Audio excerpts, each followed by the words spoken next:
But my beats, they are hard.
Hello, good evening. Welcome to another Sunday night edition of the BCSN SportsWrap alongside A.D. Drew.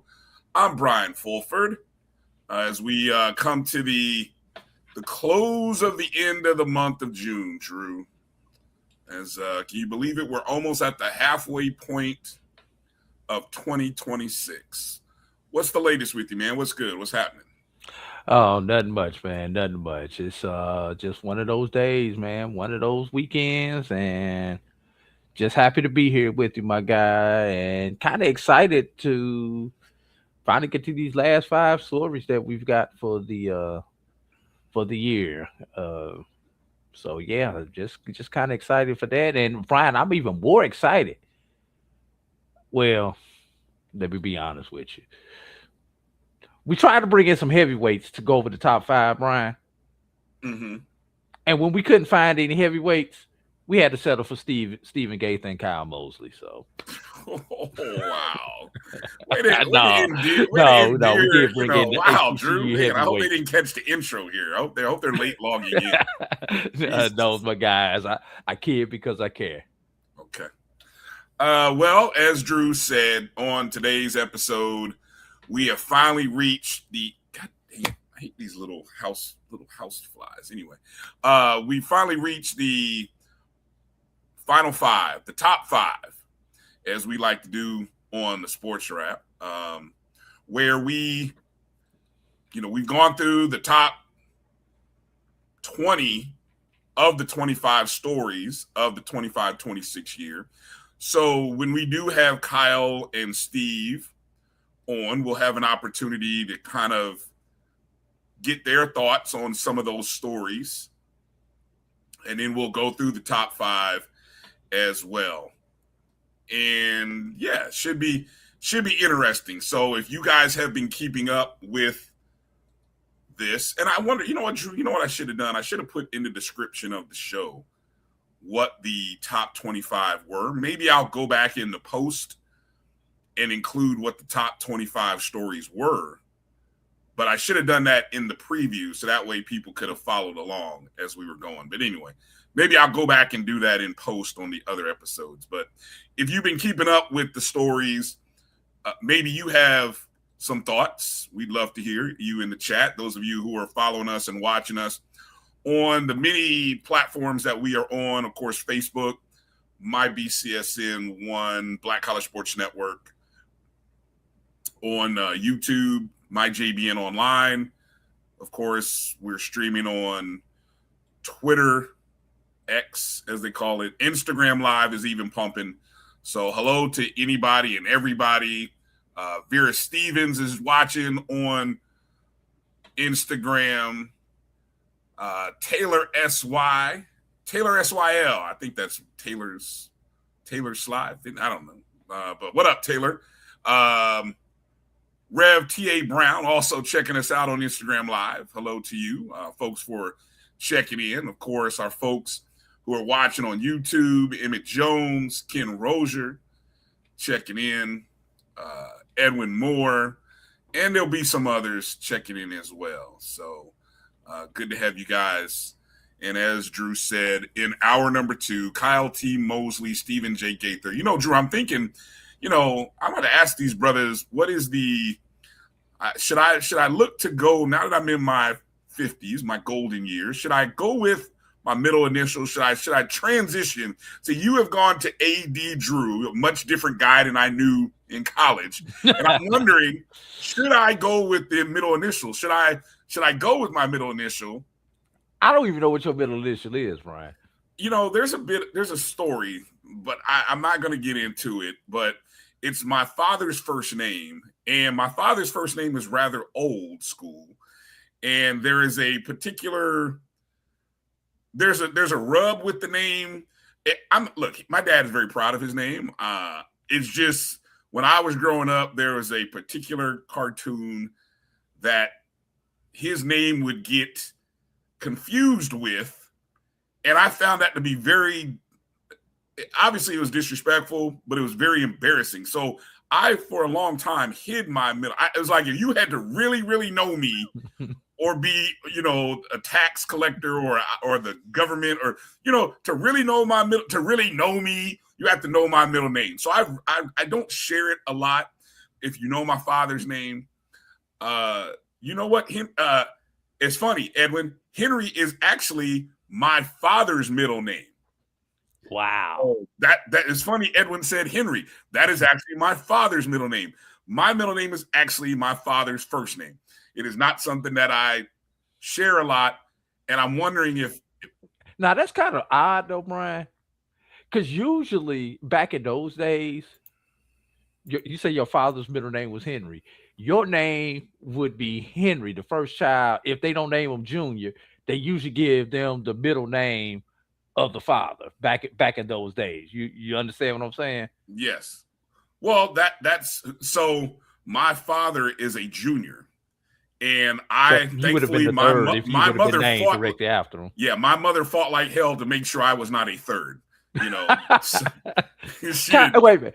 Kind of the same reason I did not name my son Junior, but gave him the same initials that I had. Yeah. Okay, right. A lot of people do that too. They go with the initials, and I always, I thought I might, if I had a daughter one day, if I ever, at this age, I means I'm, if I find me somebody 20 years younger than me, I'm still able to have kids though, But anyway, I may have she would still be legal, even 20 years younger than you, so you good, bro. Anyway, but there's a story there. But anyway, so I'm just thinking maybe I'll go with maybe you'll start to see me in the new season with the middle initial. I know that's becoming the thing these days. So, but anyway, Drew, quick update. We are going to a fourth overtime in my favorite WNBA game that's happening. Oh my God, Bryan! Yes, a fourth overtime. I can't even believe I'm still watching this thing. A fourth overtime, unbelievable. So anyway. Okay, we'll get into talking about other random stuff later on in the show. But let's get into a little bit of the news. Some more people are checking in. I see EA's checked in. What up, EA? My guy, Kelvin Rozier, checking in on Facebook. No, the earrings are not in. Jeremiah Clark checking in as well. Good to see you guys. Let's get into a couple of stories here. Oh, also coming up here in today's show, it's our HBCU football coaching draft. A.D. Drew and I are going to draft 5 coaches across any division. We've laid out the perimeters. We've talked it out. Regardless of division, Division 1 or Division 2 or NAIA. I mean, there are a couple that would qualify, although I don't think either of us are going that route, but who knows? I'm not speaking for you, Drew. And the person who gets the most wins from their coach, right? We will come up with some kind of award or some kind of bragging rights, or I don't know. We'll come up with a bet or something, where we get a chance to lay claim on that. So that's coming up. I have the first pick. And we can cash in at the Celebration Bowl. Yeah, exactly. We can cash in at the Celebration Bowl. I love it. The AD has picks 2 and 3. We're doing a snake draft. So I have pick 1. He has 2, 3. I have 4, 5. He has 6, 7. I have 8, 9, and he has the last pick. So we're only doing 5, and we're going there. So if you have any suggestions on who I should pick number one, I'm listening. I'm down to about 2 guys.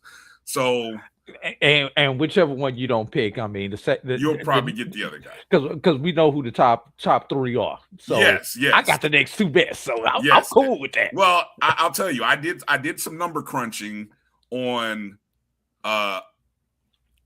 strength of schedule for the upcoming season. Yeah. So I did a little research on strength of schedule, and so that is kind of leaning me towards a particular person at number one, which may shock some people. It may be shocking to some people who I select with the number one pick. Yes, I will say that. So okay, so let's go. Let me see. Appreciate. Let's see. Lennon Blow also getting in there. Good to see you, my Spartan brother. Good to see you. Fangs up. Keith checking in. Appreciate you, Keith. Appreciate everybody for hitting the like button. Share it with the family. Subscribe to the podcast. Let me see a few other comments. Let's see. Well, I don't know. Keith asking who the first pick. I don't know. We'll have to wait and see. Will it? I don't know. Could be. Emmett, I'm gonna table your question. Wanted me to comment. I'm not commenting on in WNBA drama, but I will say there is nothing like the WNBA Twitter in the summertime. I told y'all, I think I said this back in May. The WNBA Twitter is the best and funniest. Now, again, I look at everything on Twitter as funny. Some people really get bothered and triggered by stuff. I view everything on Twitter as, it's either for sharing information or making fun of this, right? And so if you follow me on Twitter, look, I'm not always serious. I try not to get too political, but I will point out the craziness of things that I see. But WNBA Twitter is hilarious. That's all I'm gonna tell you. So that's all I can say. Okay, anyway. If you know, you know. Okay, let's okay, story number one as we're leading off here. Today's the week that was. The CIAA made some news on a couple of different fronts. A couple of big story news come out of the CIAA. And I guess the first one we'll talk about, Drew, is that the CIAA Board of Directors extended Commissioner Jackie McMillan Parker's contract. I'm sorry, what I said? I thought I said McWilliams. Okay, McWilliams. Thank you. Good correction. Yeah. Jackie McWilliams Parker's contract through 2031 at the spring board meeting, which was at Lincoln University. I don't know why they call it spring, because it's summer when they're having these things. But anyway, McWilliams Parker is the longest tenured HBCU Sports Conference commissioner. That's interesting. Been hired since 2012. I would not have guessed that. I would have guessed Dr. McClellan, to be honest. No, when you think about it, when why am I drawing a blank? Retired from the MEAC. Mm-hmm. Dennis Thomas. Dr. Dennis Thomas. Dennis Thomas. Yeah. I mean, she was the only other one around besides McClellan at that point in time. And knowing that McClellan had just been hired not too long before when Dr. Thomas retired, just process of elimination just kind of put. Right. She was hired in 2012. She is the first Black female to lead an HBCU league. Of course, now she is not the only, as she has been followed by Commissioner Sonia Steels of the MEAC, who actually followed Dennis Thomas. And then, of course, Dr. Kiki Baker-Barnes, who previously led what was the GCAC and into the HBCU AC. So, 3 of the 5 HBCU conferences are led by women, Black women. So the board approved the extension through 2031 following its annual review of her tremendous performance over the years. She's been responsible for spearheading advances in the championship competition, academic success, institutional growth, broadcast and tournament contracts. Remember, the CIAA was the first network or first conference to have a conference-based network, right? So they were the trendsetters of that. I'm looking here on HBCU Legends that, let me see. She was hired in 2012, a contract extension through 2031. Dr. McClellan was hired in the summer of 2018 and has a contract through 2032. Sonia Steele hired in January 1 of 2022. Dr. Holloman of the SIC hired in September 1 of 2022. And Dr. Barnes, Kiki Baker Barnes, was actually, you would say that she was the commissioner of the GCAC, which transitioned into the HBCU AC back. That goes back as far back as what, 2019 when we were working with them, Drew? Either 18 or 19, but she was a part-time commissioner. That's at right. that point, because she was still athletic director at Dillard. And for a lot of people who don't know, back in the day, the commissioners also used to be athletic directors at one of the schools back in the day. But through the years, they slowly moved away from that model. And of our HBCU conferences, the then GCAC was the last conference to kind of move away from that model. Right. Hired a full-time commissioner. Yeah, she is recognized as the first full-time Black woman commissioner of an athletic conference among all NCAA divisions. So I know Steve just kind of pointed that out as well. So congratulations to Mrs. McWilliams Parker, the Commissioner McWilliams Parker, I guess is the better title of saying that. I don't believe she's a doctor yet. No. Okay, just Commissioner McWilliams Parker. Okay. We've got 3 doctors, Dr. Baker Barnes, Yes. Dr. Holloman, and Dr. McClellan. Dr. McClellan, correct. All right, good catch. Okay, now the other anything you want to add before we go to the other piece of news there? No, congratulations. She's been doing a tremendous job there. I've only got one thing I need her to focus on since she's got this contract in her purse now. Mm-hmm. We got to get the social up for the CIAA. Twitter still exists. I don't know when. I don't know. The CIAA does. Are they even active on Instagram? Not Instagram's really. on dead too. Yeah, they do everything else. They do tremendous. Yes, but except the social piece, right? Which is. I know it's challenging. Their website stays up to date. I mean, they post articles. It is fascinating that if you go and look at their Twitter handle, I think the last story was like from maybe 2019 or something like that. And the Instagram, I thought they were keeping up with the Instagram during the football season, but that too is which is crazy. I don't, hey, look, I'm not going to get in other people's business, but if you're looking for someone, I might be available. Just saying. Anyway, let's kind of keep moving. Yeah. I know that's a lot of work, but anyway. Well, the latest announcement. Steve, we got some breaking news here. All right, so maybe we'll start to see some updates. Yeah, as they have hired some people. That's good. That's a positive. And they have the largest conference office in Division II. Well, all right. Step your game up, CIAA. Is that in the D2 or the HBCU D2? He said in D2. I just want to make sure if we talk all of D2. Yeah.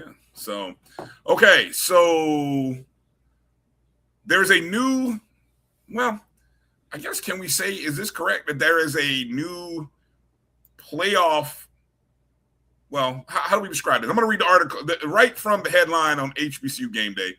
NCAA playoffs focus push behind the CIAA scheduling push. Reading here from Stephen J. Gaither's article on HBCUGameDay.com. Now, it looks like the CIAA is going to take a page in some form or fashion from what the SIAC did a year ago, in that obviously the teams, the CIAA only plays a 10-game schedule. They leave the final week of the regular season with the final week of the D2 regular season open for all of their teams so that the top two teams play in the CIAA football championship game.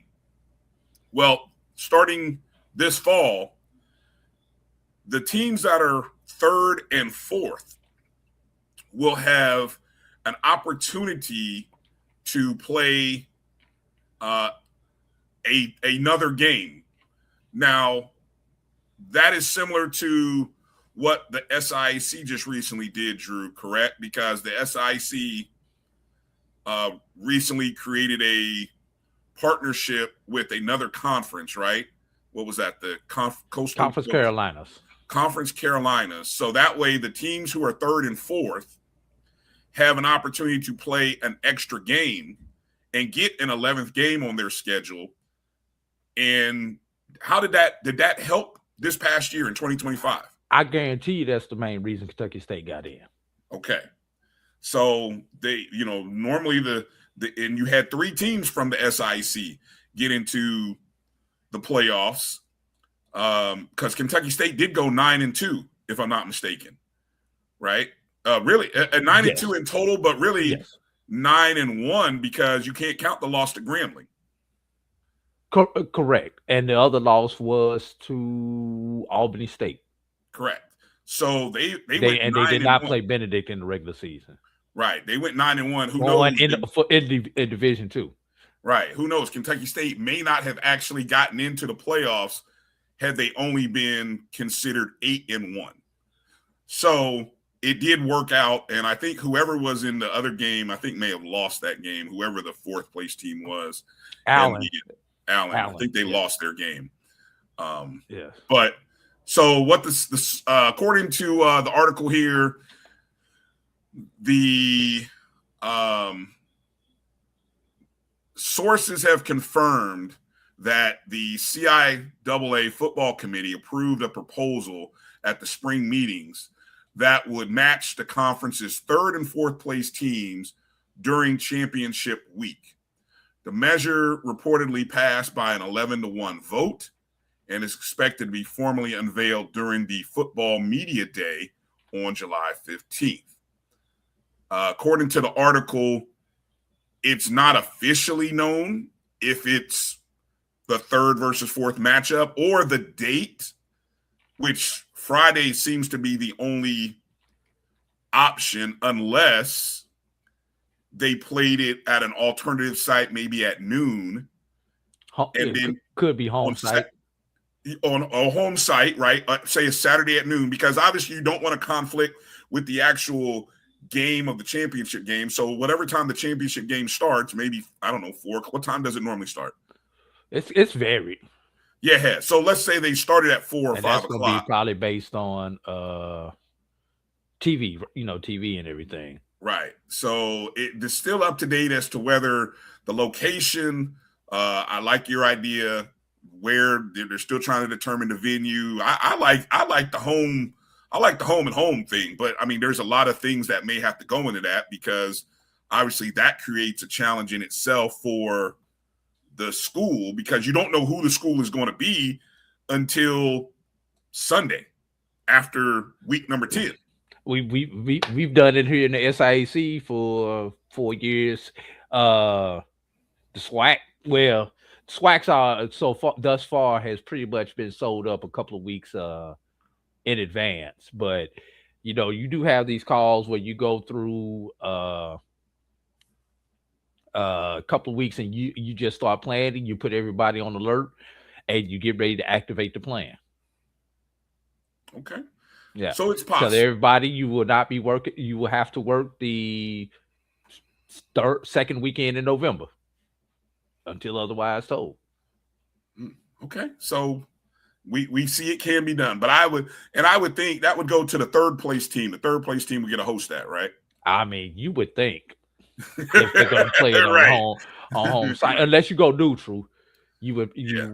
you would put it on the But there's I would imagine there's probably more cost with doing a neutral. definitely. Yeah. Well, Also, yes and no, unless no, you got both, and if you put them both in the same stadium. no, you. I don't think you would want to do that. No. Right. That would be the only way that a neutral site for that makes sense if you put them both in the championship stadium. No, I would. There is no way I would want to. No, I don't even think that's Like Friday night for your yes. third Now, if place you're game. talking about a Friday night, now again, Friday night, there's people who still hold religiously to Friday nights in high school football. So if you did a Friday night thing, what does that look like in the same stadium? Right. Now that could be an option, but again, Because you've already think about it. You're already gonna have your TV partner there, however you're broadcasting it. Field is turf. Yeah, you already gonna have that there. You already have staff there. You already have all your operations there. So if this is a conference production, from a conference perspective, it makes sense to put everybody in the same location. Right. And the whoever it is gonna love the extra hotel rooms they get to sell also. Yeah. Oh. God dog it. So again, go check out the article, hbcugameday.com. All of that info there. Appreciate the breaking news there, or the info gathered by Steven. And it's a good read, but a lot of stuff. And I didn't know that that I think we had talked about this, or we knew a little bit that the CIAA was moving away from divisions. Yes. So that too will be kind of interesting to see now that that's no longer a factor. So with that leaves the SWAC on the clock. It does. It does leave the SWAC on the clock.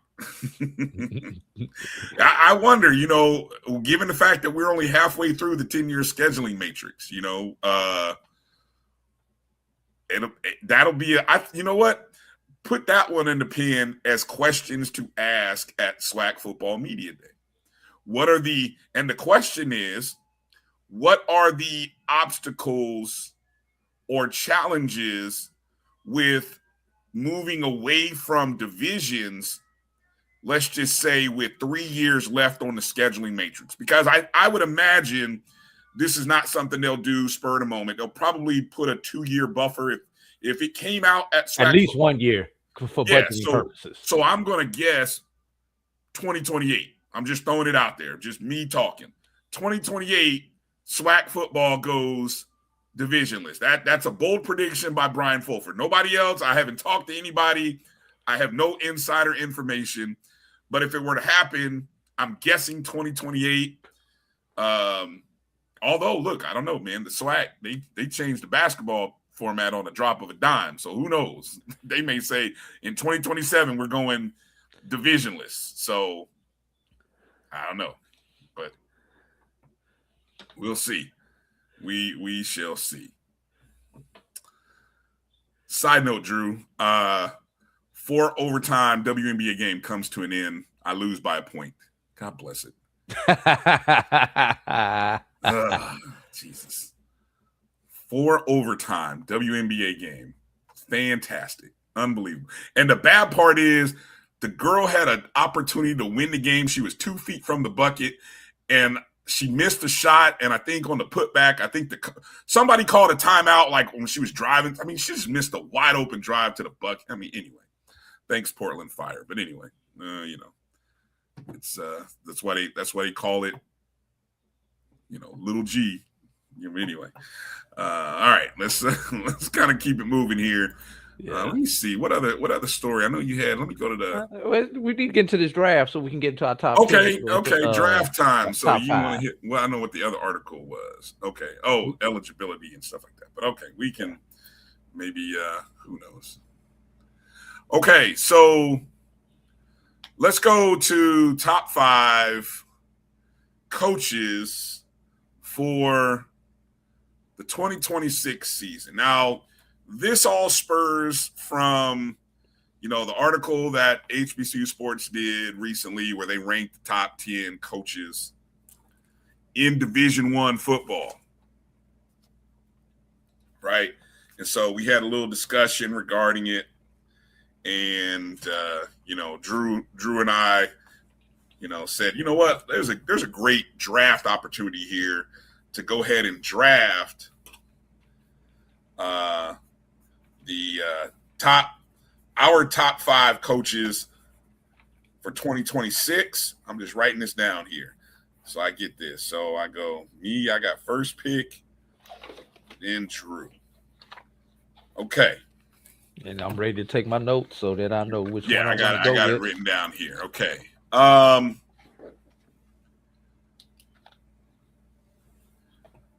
Okay. I think I'm going to shock a little people. I'm going to shock some people here with my first selection. And it's a bit of a roll of the dice. Let me go back and see if I can find that story again. Quickly, where was it? Top 5, top 10 coaches. Okay. Anyway, based on strength of schedule for the upcoming year. Now, we are not discarding games, right? We're going with the record is what the record is, wins and losses. So we're going overall, not just conference. Correct. This is overall wins and losses. All right, let's set the parameters. Yes, go ahead. Overall records. Yeah. Number 1. And this can include all 3 levels, and they must be a current head coach of a HBCU at one of our 3 levels. Yes. Okay. I'm good. I'm ready. Okay.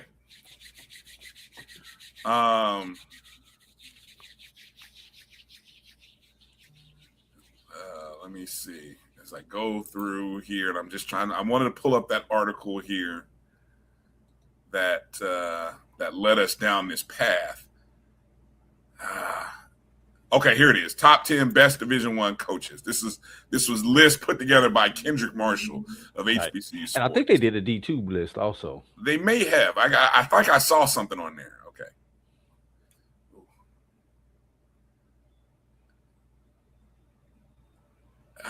Okay. I'm not having second thoughts here, but I am.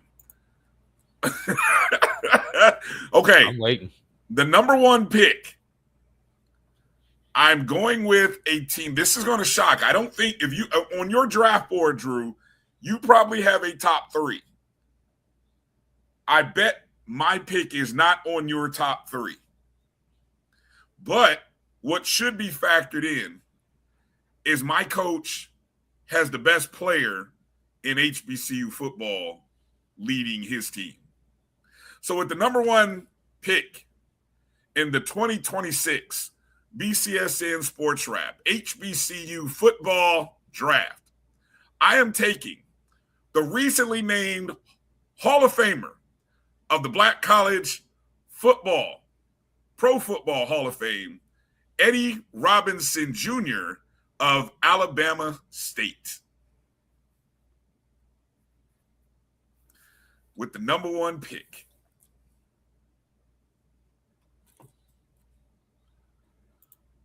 There we go. E-Rob. E-Rob. What do you think about that? What do you think about that pick? Was he on your top 3 on your draft board? No. I didn't think he would be. And again, I'm basing my pick off strength of schedule, which according to my computations, they have one of the easiest strength of schedules based on team performances from 2025. And they have the best quarterback in Andrew Body returning. They won 10 games last year. including a victory. And the one loss was one of the two losses was a last second to Jackson State. They have Jackson State at home this year. They have FAMU at home this year. The schedule is ripe and right for another 10-win season. You know what? Yes, he may be injury prone, but I also believe Alabama State has the second best quarterback possibly in the SWAC as his backup. So I feel very comfortable in picking Eddie Robinson Jr. and Alabama State with my number one pick. Okay, Drew. Now you have the next pick in round one and the first pick in round two. All right, Brian, since you went way off the board, I'm not that bold, Brian. I'm going with Captain Obvious. Yeah, I get it. Chennis Berry. Yeah. The man has won 28 consecutive. No, let me count. 28 consecutive conference games across two divisions, across two schools, Brian. Pretty impressive. He is the Bill Russell of coaching right now. Nothing but conference championships. Yeah. So he's there are not enough accolades on this. So, I mean, and until beaten, he is the defending coach of the defending national champion. Yeah, I get it. Good pick. Okay, so Drew picks Chennis Berry with his first pick in the first round. Now we move to round two. Your first pick in round two, Drew, is? My first pick in round two. I am going to I do have a little bit of a shocker on this one, but we're going for overall victories, correct? Correct. Overall victories. Dr. Alvin Parker. Woo! Wow.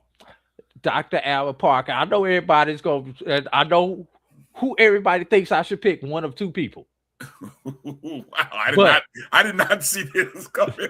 But I did not see given this. the parameters, if Okay. we're going with overall victories, Yeah.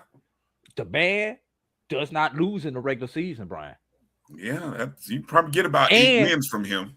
And you talk about all those quarterbacks that your number one pick has. Yeah. This guy is gonna find another stable. It has a stable of running backs, so he's gonna have another running back somewhere. Yeah. So consistency matters with this.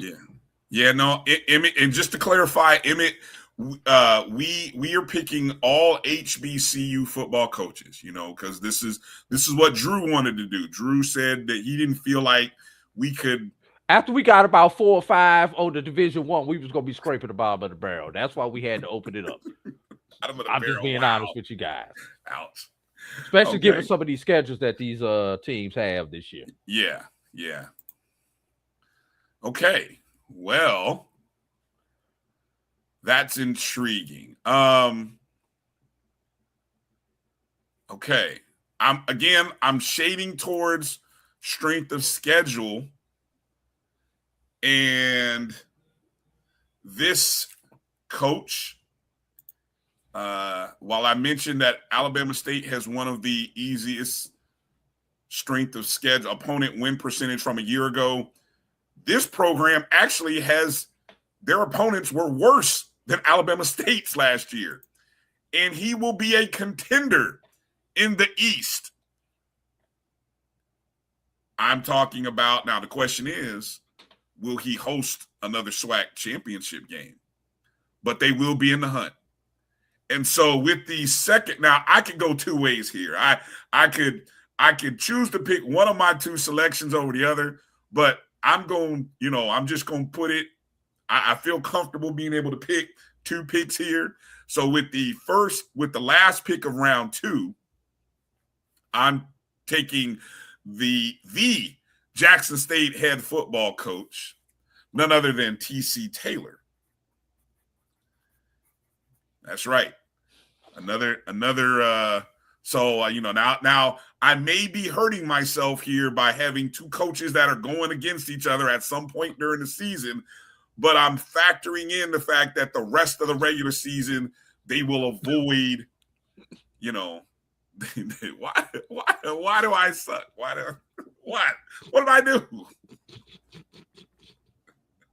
I picked TC. What do you want from me, Jeffrey Carroll? I picked him over the first pick in the 3rd round, which is Quinn Fordham-Gray Sr. So I am picking Quinn Fordham-Gray Sr. with the pick for in the top of the 3rd round. And again, I'm going off of opponent strength of schedule. Of course, Coach Gray, formerly of Albany State, returns home in his first season at Florida A&M. He has a quarterback who he's, won a championship with. And I believe, my broadcast partner, Kelvin Rozier, said the Rattlers are going to win 9 games. I don't think he's wrong. I don't think he's crazy for setting the bar at 9. At minimum, I think it's 8, to be honest with you. And with the strength of schedule of our opponents, I'm going with Quinn Gray Sr. for my first pick in round 3. So, given that, Bryan, my pick to close out round 3 is none other than the coach of the SWAC champion. That dog mentality. TJ. Mm-hmm. Yeah. Tremaine Jackson. There you go. So it's kind of good, Bryan, because one of us is going to get to one up the other one at some point in time this season. Exactly. It's a good pick. So last pick of round 3 goes to Tremaine Jackson, and you get the first pick in round 4, Drew. I'm taking my notes as we getting ready, waiting on the call from the GM. This will be interesting. This is a crucial pick right here. This is going to change my board. This might change my board right here based on what you do here. I'm going to see where you go here.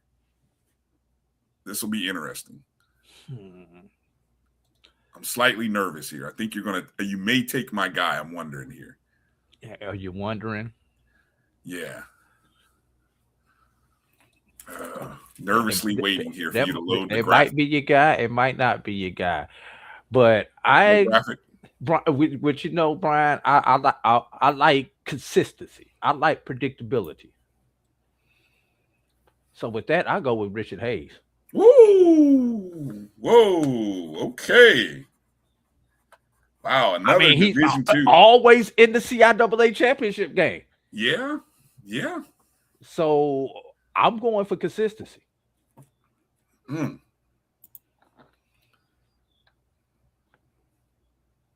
Okay. That's a bit. That is the shocker for me. I may have shocked you with my number 1 overall pick, but that is a shocker for me, given who is still on the board. Okay. So I'm going to finally get out of the SWAC. And yes, I am not, as many of you have pointed out in the chats, I'm taking a chance by going my first 3 picks being all SWAC East. It's very dangerous. But they got to play each other. They got to play each other. And hey, one may, I could end up theoretically with 1 loss by all of them. Like one team beat one team, the other team beat the other, and the other team beat the other. But the reason I went number 1 pick, Eddie Robinson, is he has a home game over the other 2 coaches. So that is why he's my number 1 pick. But my number 4 pick from out of the Mid-Eastern Athletic Conference, the standard bearer, a conference champion, Celebration Bowl champion, and they will once again contend for a title. I have no doubt about it. And they have a very good schedule. It's in the bottom in terms of bottom, if we broke it down in the strength of schedule based in thirds, it's in the bottom third of easiest schedule. Trey Oliver of North Carolina Central will be my 4th pick and the 2nd pick in round 4. That's right. I can respect that one. Yeah. So, all right. So let me see. Off the board. I've got them. I could go back through it as we get ready for our last round. Yeah, I got it written down too. Starting with number 1, Eddie Robinson Jr. Yeah. Brian, you picked Eddie Robinson Jr. in round 1. Your first pick. T.C. Taylor was your 2nd pick. Quinn Fordham Gray was your 3rd pick, and Trey Oliver was your 4th pick. My top picks. I started it off with Chennis Berry, followed by Dr. Alvin Parker. Then my 3rd round pick was Tremaine Jackson, and my 4th pick was Richard Hayes out of Fayetteville State. Okay.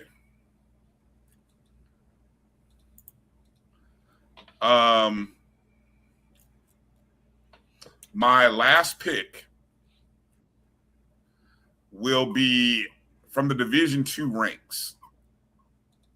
Oh, you finally gonna go D2, huh? I'm finally gonna go D2. You gonna learn the wins are in the D2 level, Brian.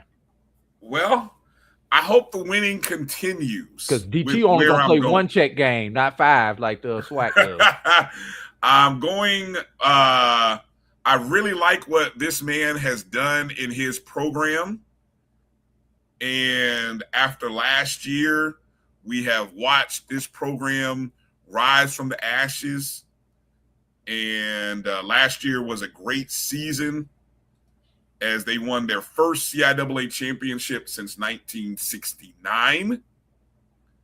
But I don't think they are satisfied with just winning a conference championship and getting to the playoffs. I believe the players in that program know what it takes. And I think Maurice Flowers, who I will select with my last pick in the 2026 HBCU coaches draft, is who I'm rolling with, Drew. Maurice Flowers of Johnson C. Smith.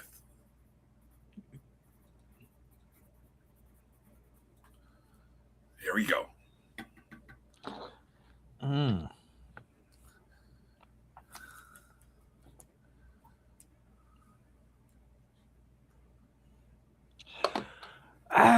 Let's see. Your final selection, Drew, for the draft. Final selection. Who has not been on the board yet? Tick, tick, tick, tick, tick, tick, tick, tick, tick, tick, tick, tick, tick, tick, tick, tick, tick, tick, tick, tick.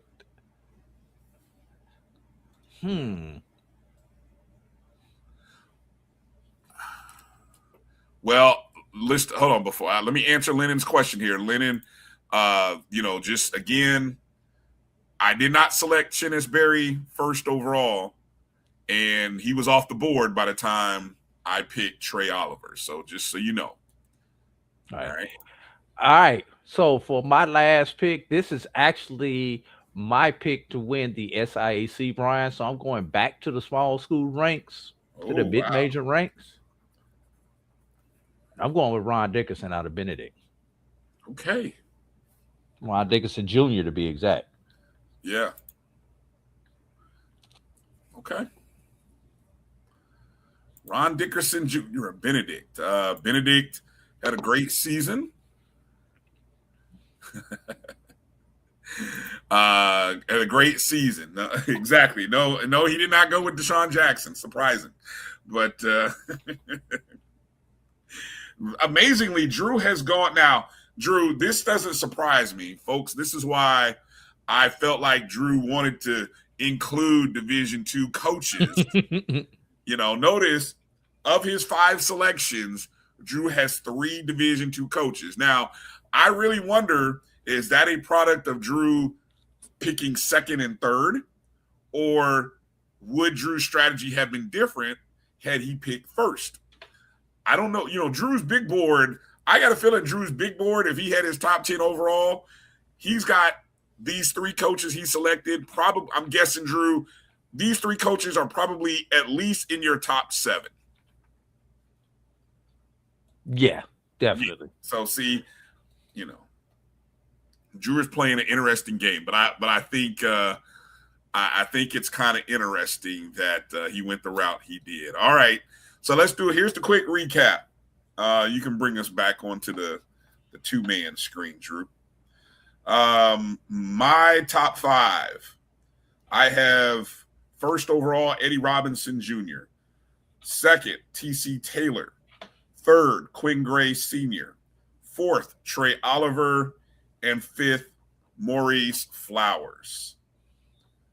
Drew, first overall Chinnis Berry, second Dr. Alvin Parker, third Tremaine Jackson, fourth Richard Hayes, and fifth Ron Dickerson Jr.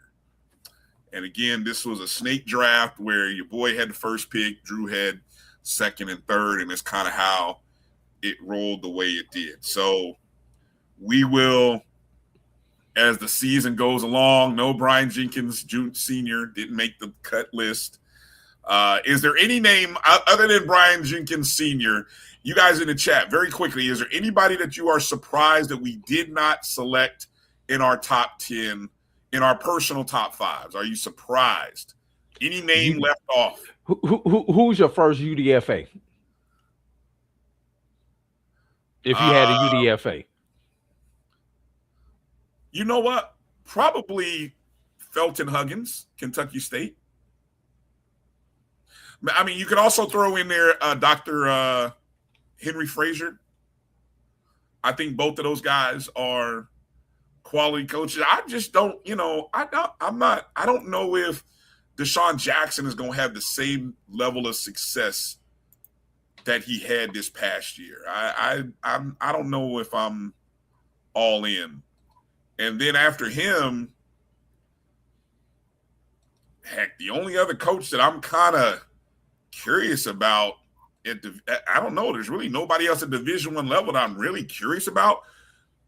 The wild card might be Marshall Faulk, but here's my UDFA as we get ready to go to break. Yeah. Chris Dishman. I think hearing about the home stadium situation this year, I think is going to be a story that I don't want to say it's going to be a distraction, but it could be a distraction. And I don't want to draft that potential distraction. Does that make sense what I just said there? That was a mouthful. Got you. Makes sense. Yeah. Okay. All right. So when we come back from the break, we'll ask Kyle and Steven what they think of our draft and our top 5 coaches. As we get into the top 5 stories of the year. As we get into the top 5 stories of the 2025-26 year. Yeah. So we'll recap again, but let us know your thoughts in the comments. And when we come back, we'll have Kyle T. Mosley of HBCU Legends on SI and Stephen J. Gaither of HBCUGameDay.com. That's A.D. Drew, and I'm B.W. Fulford, and we'll be back right after these messages. For over 30 years, HBCU Image has been more than just an apparel store. We've been a movement, a statement, a legacy.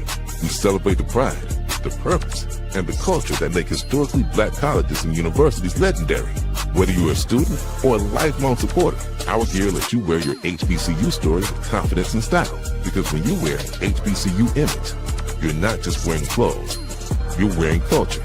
You're wearing pride. You're wearing purpose. HBCU. If you've ever told yourself, I want to get into real estate but don't know where to start, here's something just for you. From Friday, July 31st to Sunday, August 2nd, the Learn Real Estate Fast Masterclass is coming to McKenzie Office Park in College Park. You'll learn wholesaling, commercial investing, and how to purchase property with zero money or credit. I can tell you, education and access are everything. This masterclass is designed to give you both. Whether you're brand new or ready to level up, this is where you start making real moves. Enjoy free lunch, free study materials, and receive a certification of completion. So don't wait. Seats are filling fast. Do not sit on the sidelines while others build wealth. Take that first step toward ownership and legacy. Get your tickets now at learnrealestatefast.com or tickpick.com. For more information, call 678-859-3303. Master the market. Build your legacy. Secure your future today.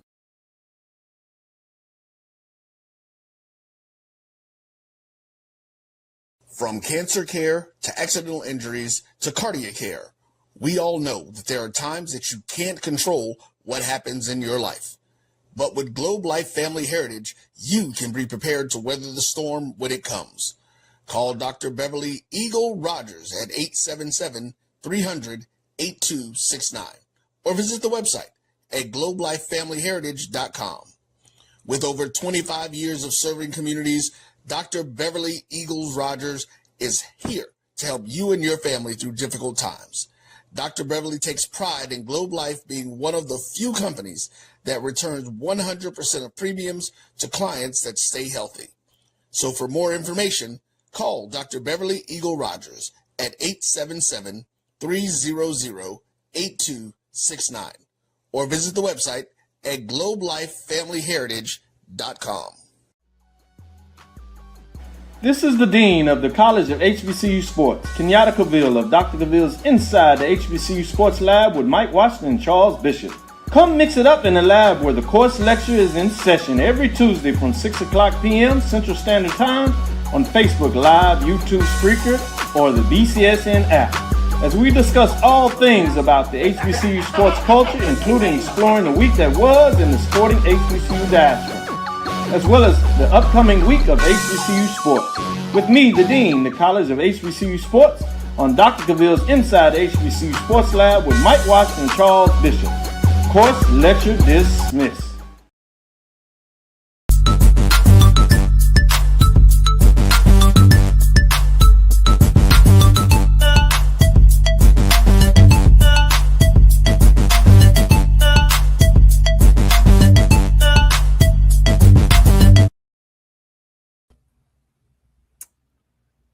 All right. Let me get the settings right. I saw Steve in the back room, but his camera's not working. Yep, he's having a few technical challenges as I get the thing. But joining us, we got Kyle T. Mosley joining us, founder of HBC Legends on SI. Kyle, what's good, brother? What's going on, gentlemen? How are you guys doing? Man, blessed. Glad to be here. Thanks for joining us, man. Hold on. Here we go. I think we got SJG joining us. Steven, how you doing? Hey, he is. What's up? How y'all doing today? What's going on, Steve? Founder of HBCUGameDay.com, Stephen J. Gaither joining us. So out of the chat and onto the screen. Good to have you brothers on. All right. So you heard and then first off, I don't know if you guys heard our whole parameters with what we did with our HBCU football coaching draft. But we were drafting the top 5 just overall coaches for the upcoming season. So Drew and I are going to base it off of wins. So again, I'll let you guys kind of react. And if you want to give maybe your thoughts on who you might draft number 1 overall. I drafted Eddie Robinson Jr. first overall. Drew went with Chinnis Berry number 1 overall. Kyle, what's your thoughts as you? I think you were in for most of the segment. I saw you in the background. What's your thoughts on what you heard? Well, Bryan, you got to be able to put me first. Berry. You know, he won the national championship. You've got to put Coach up there. 31 straight conference wins from his days back in D2 with Benedict to now at South Carolina State. Jesus. 31 straight conference wins. So you have to give the edge to the champion, Berry. You know what? I'm not even gonna lie. I looked past that stat, Kyle. I appreciate you telling me after the fact. I did not factor that in. Jesus. I did. Yeah, obviously. Steven, what's your thought on the number one overall picks, or who would you put in as your top? I would say, I mean, you can't go wrong with Berry. I mean, obviously, not only did he, just win all those games, but he won the last game. So, I mean, it's hard to, if you got to pick number one. Yeah, I don't know how you passed up, number one. I'm just going to, be for real. But if you're talking about, wins, I don't know. I have to look at Alabama State schedule a little bit closer, because there are only 5 MEAC games, but yeah, I can't really argue against Berry, and I wouldn't try. But I mean, there's probably 3 guys on that list that I could understand why they would be up there. This is all I got to say. Michael Jordan was the 3rd overall pick in 1984. Okay, Hakeem Olajuwon was the first pick. Do anybody even remember who the second pick was? Was it Skywalker? No. Wait a minute. First off, those two were in the same draft. Drew. Yes, they were. Right? Wait a minute. Yes, they were. Hakeem Olajuwon was the first pick in the 1984 draft. Michael Jordan was the 3rd pick. Who was number 2? No, it was Skywalker. Sam Bowie went second. Sam Bowie. I'm thinking Skywalker. I'm thinking Bowie. Right Kentucky. School, wrong person. Right school, wrong guy. Right. Okay, yeah. Well, again, the reason I went with Eddie Robinson was 2 factors. A, when I did the math on strength of schedule, Alabama State has one of the easiest schedules, and I think when you guys do the math, you will come to the same viewpoint. And that was point 1. Point 2, they have the best player in HBCU football. And number 3, they have at home their 2 biggest opponents in the SWAC East, Jackson State and FAMU at home. Prairie View. Oh, see, I didn't even factor that in, but so factor all that in. It's SWAC championship or bust for Andrew Body and Eddie Robinson Jr. And I think they got 10 wins a year ago. I think they're very capable of putting 10 up again. So that's what I was factoring in. So doesn't mean I'm right, but I'm just letting you know. Look, Steve's still like, yeah, but you passed on Jordan. That's Steve that look like, yeah, you passed on Jordan though. That may come back. I got a lot, Juan, but yeah. And I think Coach Tremaine Jackson is going to have something to say about this at the end as well. Yeah, he might. He very well might. Drew. So. Okay, fellas. So as we have compiled now, Drew, did you end up sharing the other top 25 stories with? Yes, I did. Kyle okay. I shared it this afternoon with him. So before we get into the final 5, as you kind of glanced at some of the other stories of the year, were there any stories within that set of from 6 to 25 that we had on our list that maybe you looked at and said, you know what, that was a top 5 story for me, or maybe something that we had too low that you might have higher, or maybe a story that we missed out. Obviously, you guys know what the top 5 is, and we'll talk about that in a moment. But anything that you thought we missed? Let me start. I'll start with Steve. Well, when I look at the list, there's one for me that I feel like definitely should be higher, but I think we'll get a chance to talk about that, in this segment. So we'll go there. But there's one I thought was a little bit high, and I've been pretty vocal about it. This unified poll, it doesn't do a lot for me. I mean, it's another poll, and I vote in polls, and I know polls are part of Everybody college on here football. does. It's another poll. Like, I know conferences want you to be excited about it, and I mean, it's another poll, but hey, it's up there. All right, Kyle. Well, first thought, I have to be a homer. Anything Morehouse should be in the top 5. Anything Morehouse.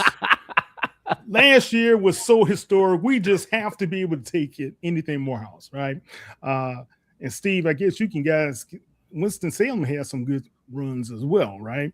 But to be honest with you, that Prairie View football run, that should be in the top 5, in my opinion. Watching it firsthand here, understanding some of the nuances that happen behind the scenes to be able to make it happen, I think that should be somewhere in the top 5. And what was it for us, Drew? Was it like number 6? Yeah, I think it just missed the top 5. Yeah, we debated. Trust me, Kyle. We definitely debated. Yeah, and it was tough when we got down to the top 5. We was like, it's top 10. All right, if we put this in the top 5, what do we remove? And that's where a lot of this trepidation came from. Right. Well, and I'll say, because I do have my homer one that's too low. We'll talk about that in a second. Beyond that, though, I think Howard, just overall as an athletic program, is too far. It's too low. Yeah. I can respect that. Over the years, I've had Howard people say that I like to try to beat up on those guys and all of that stuff. And, of course, everybody has to hate them. No reason to hate them. But, over the past, since the MEAC realignment has changed, they have stepped up into that seat where they're the dominant program in the MEAC, which I don't know that anybody thought, pre-pandemic we would ever be saying, So I just think what they've done, in the MEAC as well as the other conferences that they're in as well, 10 championships in 1 year, including, sweeping golf and I believe swimming and diving in, especially in those sports that we're not supposed to be good at and competing not just against other Black folks, but competing against PWIs. Them doing that, I think that has a lot of symbolism there. So I would say that probably should be higher as well. I know you got the women in there, but I think that would be higher as well. And then they swept the basketball titles. So so the women had 6. I believe, was it 6 or 7? 7? 7 for the women. And you mentioned 10, so I didn't even know what the overall number was. I just thought 7 coming from just the women alone, they carried that athletic program mystique. So, I mean, I thought just from the women alone, that was impressive. But, 10 overall is that's pretty significant. Maybe, I would say maybe we did have the women too low. I mean, maybe not giving the women enough of their flowers for what they did. I don't know. So you got me on that one. Okay. All right. Drew, are we ready to go through the top 5? Yes. All right, fellas, here we go. We're going to start off with story number 5. Again, should I recap any of the top 10, Drew, up to this point? For the sake of time, we can get them all at the end. Yeah, okay. Here we go. Story number 5. Story number 5 was Virginia Union's Curtis Allen winning the Harlan Hill Trophy. The Virginia Union running back became the first HBCU student athlete to win the Harlan Hill Trophy, which is presented on the Division II level as the National Player of the Year. It is like the Heisman Trophy for those who want that parallel. He's the first player from Virginia Union or the CIAA to receive the award. And before Allen, the best HBCU finish included North Carolina Central's Earl Harvey, who was third in 1988, and former teammate Jada Byers of Virginia Union, who finished fourth in 2022. The statistics this season spoke for themselves. Allen rushed for 2,386 yards, 30 touchdowns, scored 180 points, averaged just shy of 200 yards per game, 8 yards per carry, leading all NCAA divisions, all divisions in several major categories. It was just a phenomenal season by Curtis Allen, winning. And like I said, on the heels of he was playing behind Jada Byers, or maybe the last 2 seasons. Right. So to just kind of pick up the mantle and literally run with it to the Harlan Hill was pretty amazing. Your guys' thoughts, Kyle and then Steve. Pretty impressive. If you look at what he was able to accomplish, like you said, the equivalent to the D1 Heisman, Curtis Allen has done tremendously well, especially in that program. And coach keeps cranking out the running backs, doesn't he?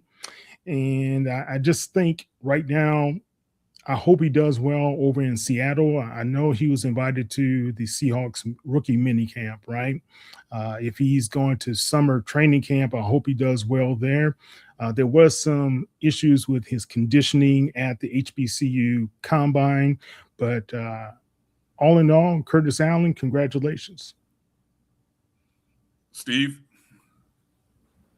Yeah, well, being here in this part of the world and, covering Virginia Union the last couple of years since, they've, really become a premier program in the CIAA. Yeah, obviously, Jada Byers, everybody knew going back to 2022 how special he was.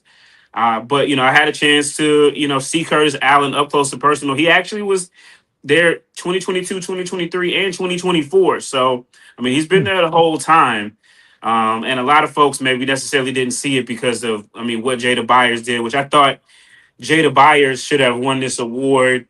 I thought he should have won it in 2022, and I thought he should have won it in 2024. And, even, being somebody who covers HBCUs and the CIAA and D2, I understand now the Harlan Hill Award because, you think about all the great players in D2 football that have played at HBCUs, going back to Amir Hall a decade ago. I thought he should have won it, and he didn't. Even when, my Rams, when they went on those historic runs back to back, I think they were 27 and 2 in 2 seasons, and they had some really good players, and they didn't get that type of consideration. So after I saw Jada Byers not get it those years, I kind of foreclosed on it that it wouldn't happen, even though I knew he was good. Again, I've seen him for years, and I saw him up close and personal when he came and ran roughshot over the Rams. I got in trouble because I said that they punished the Rams, and yeah, newsflash. I get in trouble in Winston-Salem too. So, but they said that I said he punished the Rams, and they did. Man, he was just a man amongst boys, and so happy to see him win the award. Would have loved for him to get drafted, but like you said, that goes to the amount of preparation, and it's tough to make it as a running back from an HBCU. Before Tariq Cohen went and got drafted in 2016, it had been 1998, the last time an HBCU running back had been drafted. So it's tough to make it. But looking forward to it, and hopefully he'll get a chance to make the team. But I also think there's another former D2 running back from the HBCUs that's trying to make the Seahawks as well, from Fort Valley State. So, it'd be great to have 2, but if we can get 1 in there, we'll see. Drew, your thoughts there. I'll be brief so we could push this segment. But anytime that you have an HBCU player who's the first at anything nationally, it deserves recognition. So henceforth, him being in the top 5 as the first HBCU player ever to win the Harlan Hill. One quick follow-up question, because Steve, you mentioned Amir Hall. I don't even know, did Amir Hall even get any votes in the top 5 back when because I know we posted something where we were talking about one of the top passing seasons, like 4,300 yards or something like that. Yeah, he didn't even get any top 5 votes, did he? He didn't finish. I mean, Drew, you said who previously had got some recognition, but I don't even Amir Hall even getting that kind of consideration. So I guess my question was, what do you think changed, or what may have changed with the perception of maybe HBCU football players? Could it be the increased coverage, outlets like yourself and Kyle and others, or were the numbers just too audacious to even look past? Yeah, I think you talk about Amir Hall. I'm not sure, but I do know that we were giving out an award at that time. He won our award, our national award. So I do remember. I did want to shout that out. But I don't know. I think that if you look at Virginia Union, their program last year, they didn't 2025. They didn't make us quite the run, but the year before they made a really high run. And I mean, just towards the end of the year, his numbers were really eye popping, and there was concerted effort to get him the ball to showcase his talents. I think he against Bluefield State he ran for something crazy like 320 yards, and I mean everything you thought that. I think it just built on what was going on, and maybe also there wasn't a standout quarterback from one of these power programs like in previous years. You had to deal with Trinidad Chambliss, so. It's going to be interesting as time moves on and Division II and Division I players go back and forth. But, hopefully you'll see some more guys get some recognition. So, yeah, but I think it's a little bit of everything. Okay. And he also won the Black College Football Player of the Year award as well. Okay, good stuff. All right. Want to encourage anybody who's watching us on like Instagram Live or Twitter, come on over to Facebook, come on over to YouTube. That's where the chats are running. My JBN Online, Black College Sports Network on Facebook, My JBN Online on YouTube. I think Twitter has a button where you can comment as well, but I think you got to be on your computer to be able to do it. But some good comments in the chat. I was just checking the IG Live and see if anybody was there. Okay. Let's take a look at number 4. So the number 4 story from the 2025 season. There's your Morehouse, Kyle. There's your Winston-Salem, Steve. This is a congratulations for the historic championship droughts that finally ended. I mean, these were some impressive droughts. And they were all, teams that were really, really good this year. You had Johnson C. Smith in football ending a drought that had, they hadn't won the CIAA since 1969. Johnson C. Smith won the CIAA. Remember, Johnson C. we used to talk about as being one of the worst football programs in Black college football. Morehouse basketball not winning the SIC for 23 years. I mean, that's a long time this day and age. 23, that's like a generation. And then, of course, Winston-Salem State. When you do a first ever, that's pretty impressive for as long as the program had been around. The Winston-Salem State Lady Rams, a 28-4 record. So I just thought, giving these teams their flowers and just kind of saying, hey, this is a historic year for these 3 programs. It could not be dismissed. Your thoughts, Kyle? Well, first off, to the ladies at Winston-Salem State, great. That was a very good program, very good basketball that you saw coming out of those out from the Lady Rams there. And Johnson C. Smith, man, Coach Flowers really set a great tone to be able to get that championship for those guys at the CIAA level. But of course, Larry Dixon and the Maroon Tigers of the Morehouse College, they really set it on fire. And we're gonna brush aside what happened in February there, AD. So, but it was great to see what happened with Morehouse College, especially the program and what Coach Dixon was able to bring, as well as how he cultivated that talent and gave a championship there on Westview Drive. Go ahead, Steve. Yeah, so I'll go down the list. Johnson C. Smith, it's about time. I mean, they're a program that, I made a joke about them playing in the first game, and that was the last time they had been over 500 as a program since, a couple years ago. But since then, they have definitely turned the tide. So shout out to Coach Flowers turning Beatty's Ford Road into a championship program. So I mean, but they've been building, Morehouse. Yeah, I was surprised that it had been that long since they won the SIC championship game. So I was able to be there for that.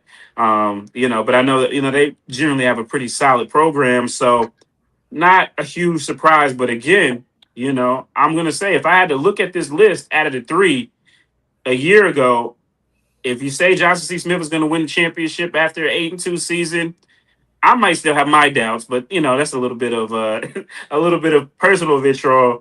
Morehouse, new coach, but for Winston-Salem State, that program 7 wins the previous year. I think 13 over the last 2 years. And you bring in a new coach, and so I mean everybody saw what they did, 28-4, including a loss to a D1 team, including a loss to the national runner-up. I mean, they smashed through the CIAA tournament, but so everybody got a chance to see that stuff. But me being able to see it up close and personal, because I live here in Winston-Salem, as well as being an alumnus and knowing like the backstories and being there and seeing all the people who have been involved with the program for decades, who have been waiting for this moment and for it to happen. It almost was like a fairy tale, but it was a real thing.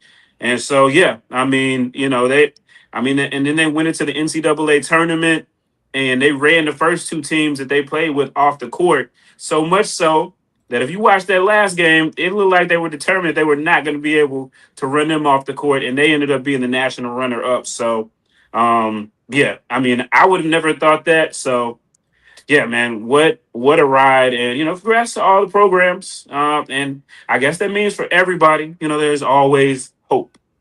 Anything is possible. Yeah, there's always hope and prayer. Yeah, there is. Yeah. Before I come to you, I'm curious, because both of you have said something. I want you to get, and I want to know, what's one thing you both mentioned about knowing what you know about what it took to get there. Kyle, you mentioned it about Morehouse. Steve, you mentioned about Winston-Salem State. Can you share maybe something that you can share that really surprised you, or maybe just to give us a quick, like how tough of an obstacle, or how big of an obstacle was it for Morehouse basketball or Winston-Salem State women's basketball to do what they did? Kyle, and then Steve. Well, first of all, A.D. Ellis with a late hire of Coach Dixon, and the turnaround in that program, right? Yeah, Morehouse has put together some good basketball teams, and I recall when I was back there, we had some really, really good basketball teams with Ellis on it. But the thing is, man, I just have to say I was surprised that Larry Dixon, and knowing some of the hurdles he had to jump through just to get that program to where it was pretty tremendous. And the way he coached the young men, I was very impressed with him, as well as how he was able to do it with his staff. Steve, how about you on the Winston-Salem State, being there and covering it and knowing a lot of back? What can you share about maybe something that surprised you? Or I think I'll just remember that, the previous head coach, Coach Lamont, she was an alumna and she wore the colors and she wanted to be the one to bring a championship. She was the one that alerted me that they had never won one. And, didn't work out that way, but the way that it happened, she transitioned to a role in the athletic department as a fundraiser. And, and so she's, stepped away and was able to contribute in another way. And she was not intimidated by the success of Coach Lamont. I'm sorry, of Coach Terry.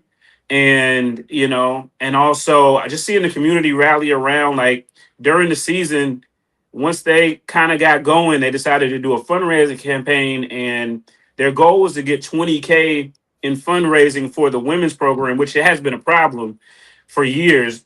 Their goal was to get 20K, and they raised 30K in about 2 weeks.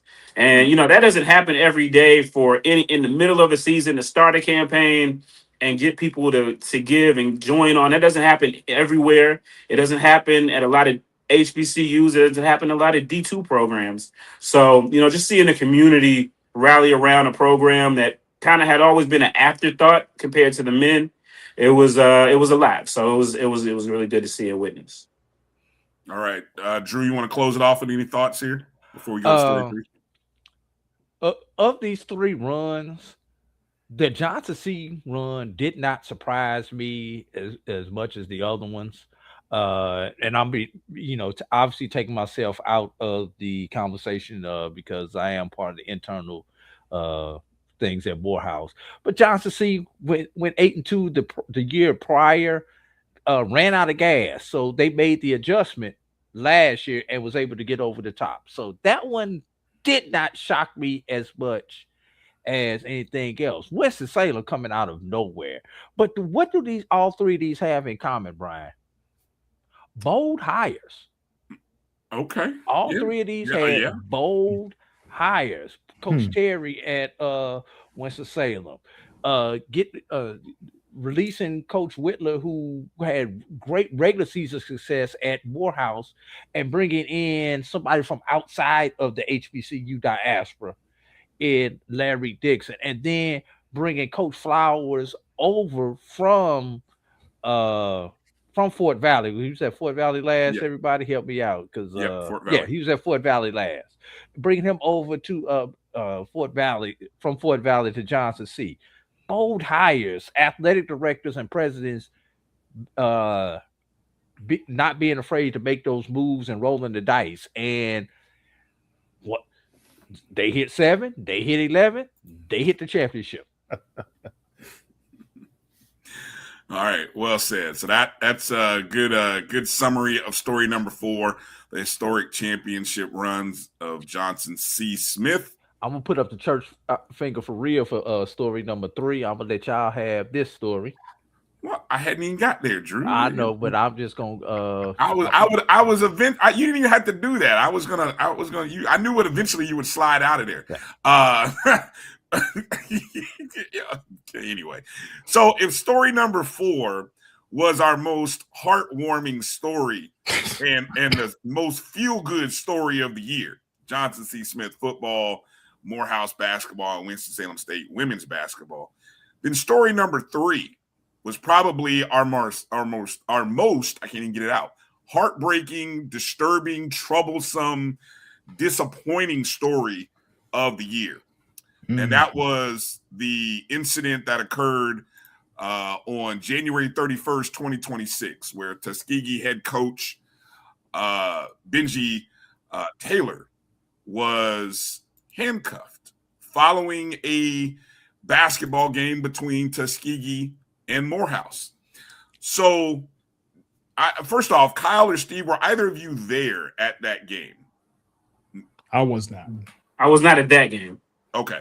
Well, I know there were others who were, but so the basic what happened is Morehouse ended up defeating Tuskegee 77-69. Now, this was 2 of the best teams in the SIEC.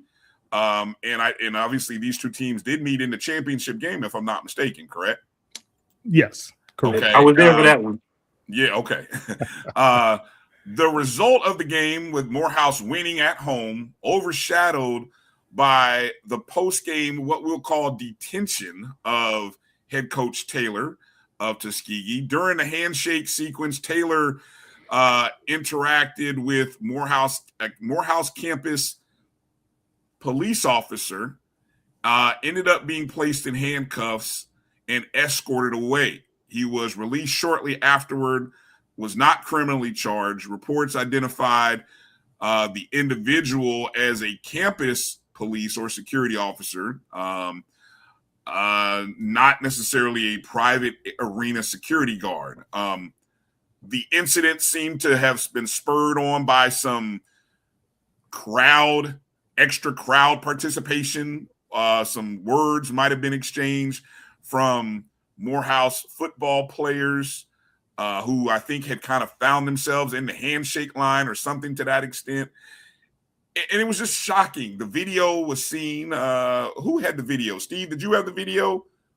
Or was it? Yep, it was HBCU Game Day had the video, and Simone others was there, right? Yep, Simone. Yeah, I think Simone and Sly called the game. And it was just, as a coach, as a basketball coach, I had never seen anything like that. And in incidents where we have seen, there have been issues going through handshake line where teams are sometimes separated.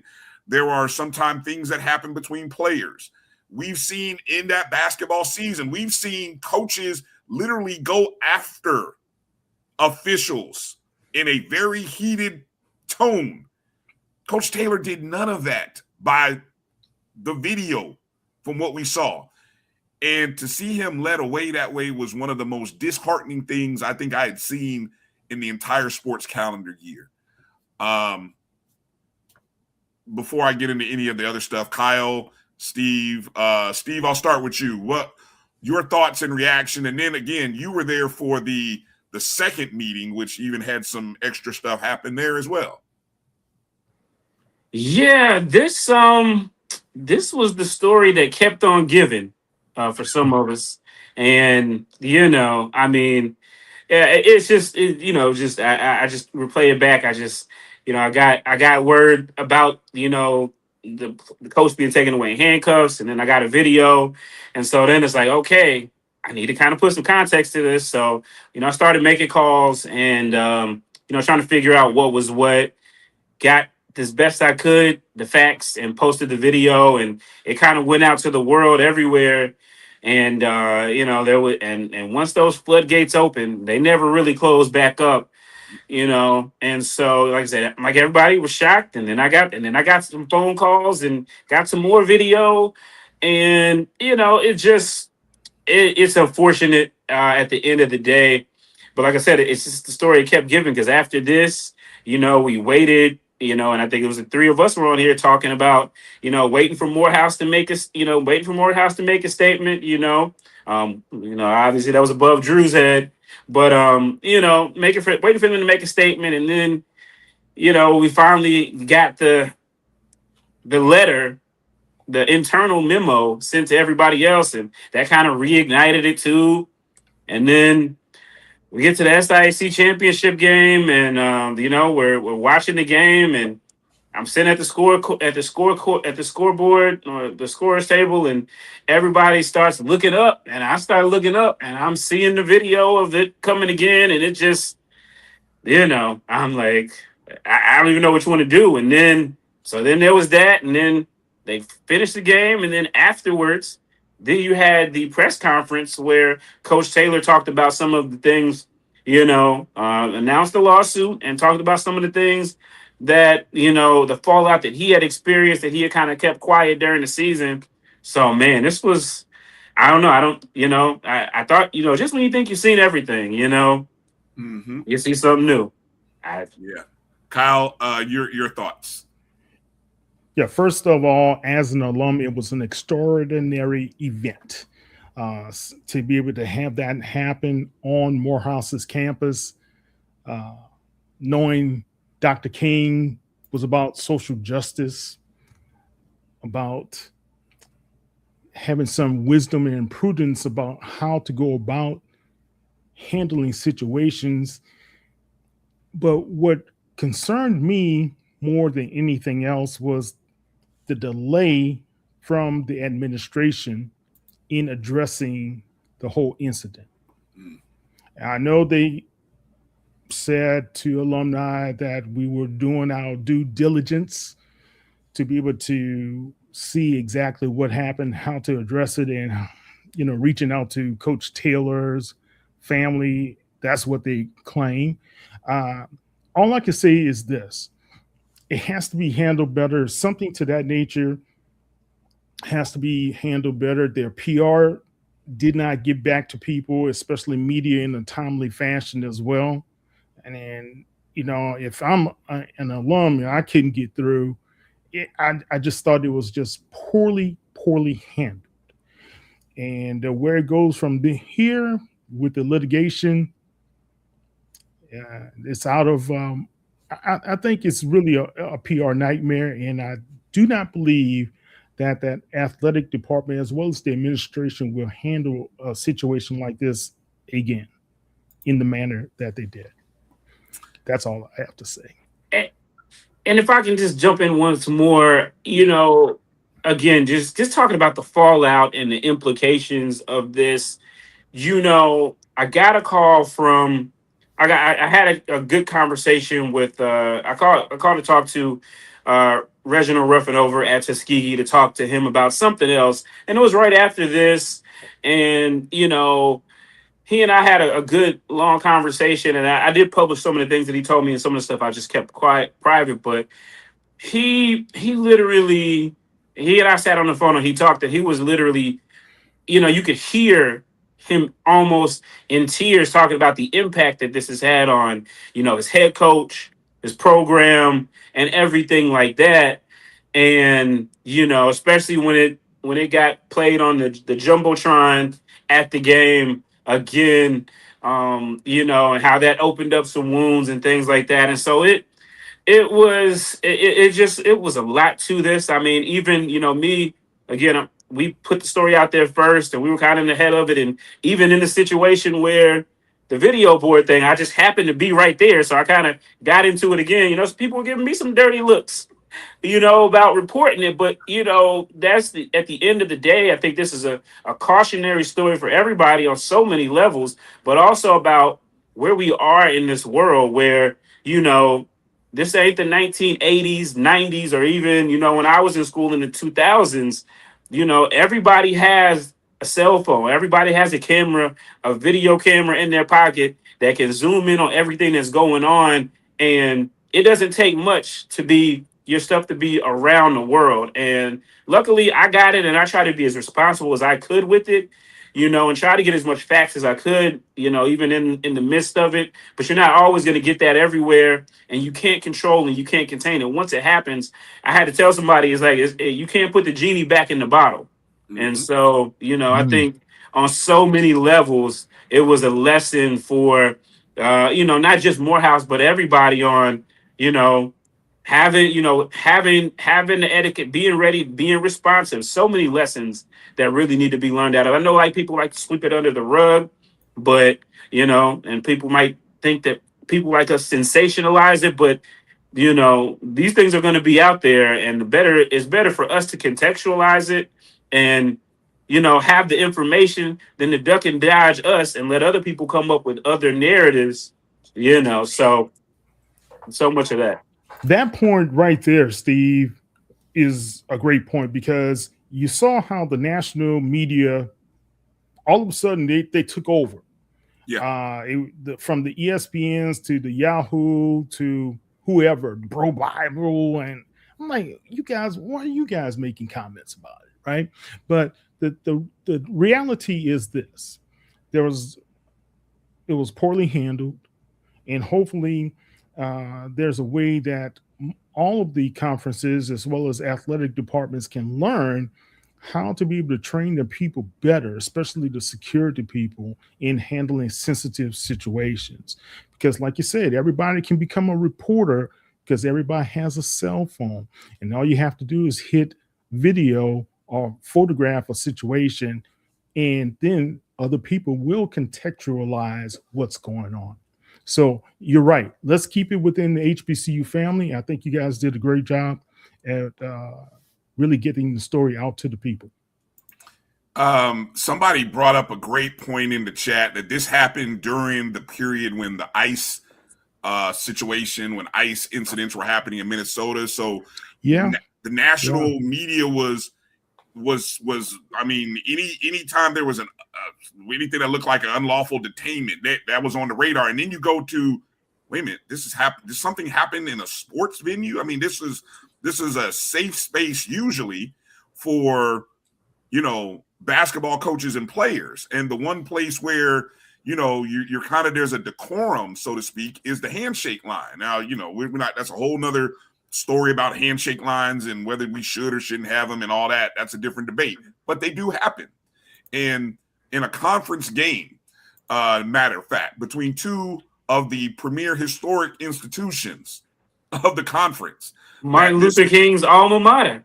At the end of King Month, going into Black History Month, one of my friends pointed out, and you got an unlawful detainment by a Black man. I mean, like I said, I think you just when you just when you think you have seen everything, you know, you see a fight that ends a championship game before it starts. You see all of these things, and it's just like, wow, I guess I haven't seen it. What will we see a year from now? My God. Great point. Just to wrap up here, the SICs did fine Morehouse an undisclosed amount for failing to meet mandated safety and security standards and required the institution to implement corrective measures. That discipline does not independently resolve every claim by Taylor, but it did confirm that the post-game environment did not meet the conference's expectations. They got to stop this undisclosed finding. I'm glad they got fined. They needed to get fined. You think it should be disclosed, Steve? I think it should be. I think that stuff should be disclosed. I think why are we not disclosing fines? Why are we not disclosing deals, contracts, and everything else? We're the only ones who don't want to disclose numbers. You ever notice that? Well, why do you think that? Why don't we? That's a large. Hold on. Okay, we won't table that because that's a larger discussion about why we don't think that happens or why you think it should happen. I mean, I don't know. Well, you see our D1 guys, you see the big boys, they disclose every detail of a contract, every media contract. But it's not necessarily the schools that are disseminating that information. Schools do it as well. Okay. Brian, you know, I mean, I was at that Central and Howard fight a couple years ago, and like 24 guys got suspended, and they didn't say any names, and you know, it's like, oh my God, like who's going to be able to play next week? You know, but you know, that's Prairie View versus Southern. They had a fight, pre-game fight as well. They had all those suspensions. Then all of a sudden, some of those star players got a chance to play on for the next game to help Southern get into the championship. So both of you are for more transparency. Definitely. And answer our phone calls. Thank you, Steve. Thank you. That part. Answer, pick up the phone. Yeah. You see, we call. You know, we call. Build a relationship. Even if I got a report, I talked to a leader the other day. Even if I got a report, he said, you know, I know one day you're gonna have to report something that I don't want to put out there, but at least I know I can talk to you. I can have a conversation, and I can give you something to go off of beyond just, you know, just have that relationship, you know. But that's another thing. I do agree that somebody says that institutions do not disclose contracts, fine amounts, and etc. Why? Well, I don't. That information, when we find out about it, usually that information gets leaked. Usually, somebody makes a call or somebody's agent gets involved to make it known. But there's, so I mean that part happens where it's getting disseminated and we find out what it is. But anyway, I do. You also mentioned one last thing here. In March, Taylor filed a federal lawsuit seeking more than $1 million from Morehouse and 2 campus police officers, alleging physical, emotional, financial, and reputational harm resulting from the detention. A very tough press conference to look at, and you guys mentioned again the whole incident at the championship game, which I think in that, just for me to summarize, the networks were trying to give a context to a group or an audience that had never seen that incident or didn't know those teams. I don't know if it needed to be simulcast in-house on that part. I wish I get it. I'm not mad at ESPN for talking about it. I'm not. I said it then. I'm not mad for them for talking about it. But if you're the people who are running the Jumbotron, and from what I understand, it wasn't a secret. Hey, at this point, and that was a big gripe for A.D. Ruffin, that you hadn't seen the Jumbotron the whole entire SIC tournament. But then when it gets to that situation, you have it. So, and I will say, and let me apologize to the MEAC, because in March, they said that they issued a public reprimand to head Howard softball coach Torrey Tyson and assessed a $1,500 institutional fine to the university. So they did do that. So maybe more of it's coming. I don't know. But, it's interesting. Okay. Well, let's move over to story number 2 here. We're already moving here. We're getting to story 2. Well, story number 2 happens to be the transformational moment or the introduction of 2 former NFL stars into the HBCU football world, as Michael Vick had his first season with Norfolk State University and Deshaun Jackson at Delaware State. And they could not have had 2 different debuts. Deshaun Jackson's team was in the hunt for the MEAC title. I mean, we were talking about what it might look like to see Delaware State at the Celebration Bowl going into the final week of the season. That team was 1-11 in 2024.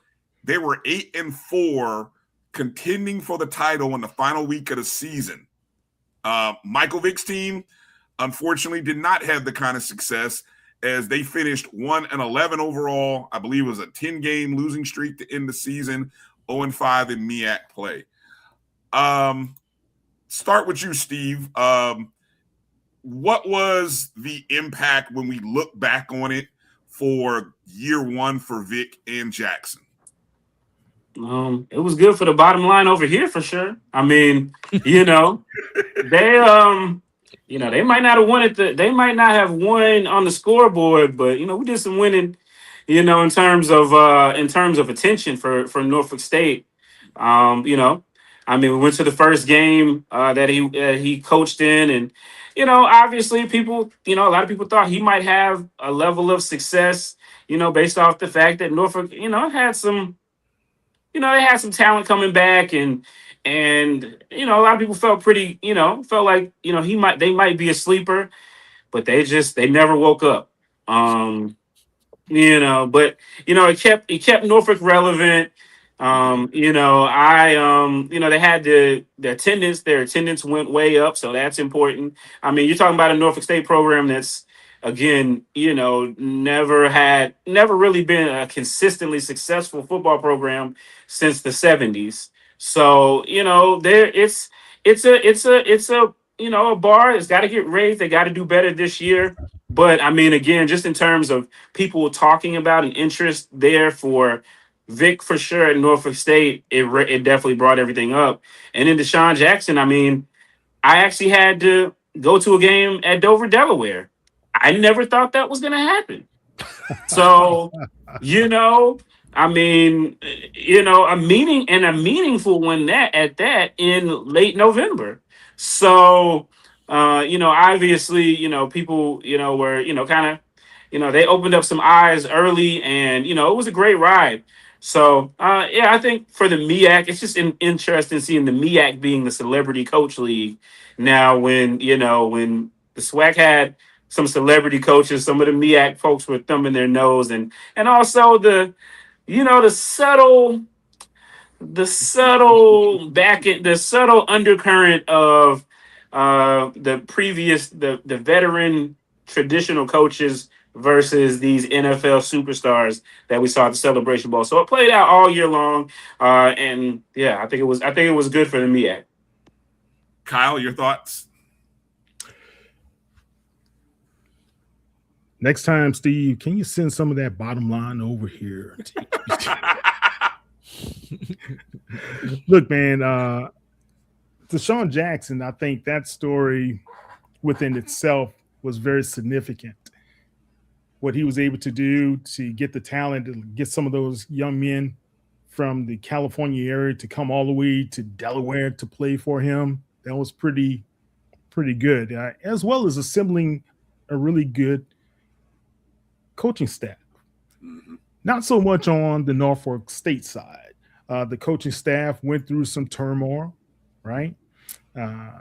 Coach Vic admitted when I had an interview with him later that he had to learn some things. He vows it's not going to be like that the sophomore year for him.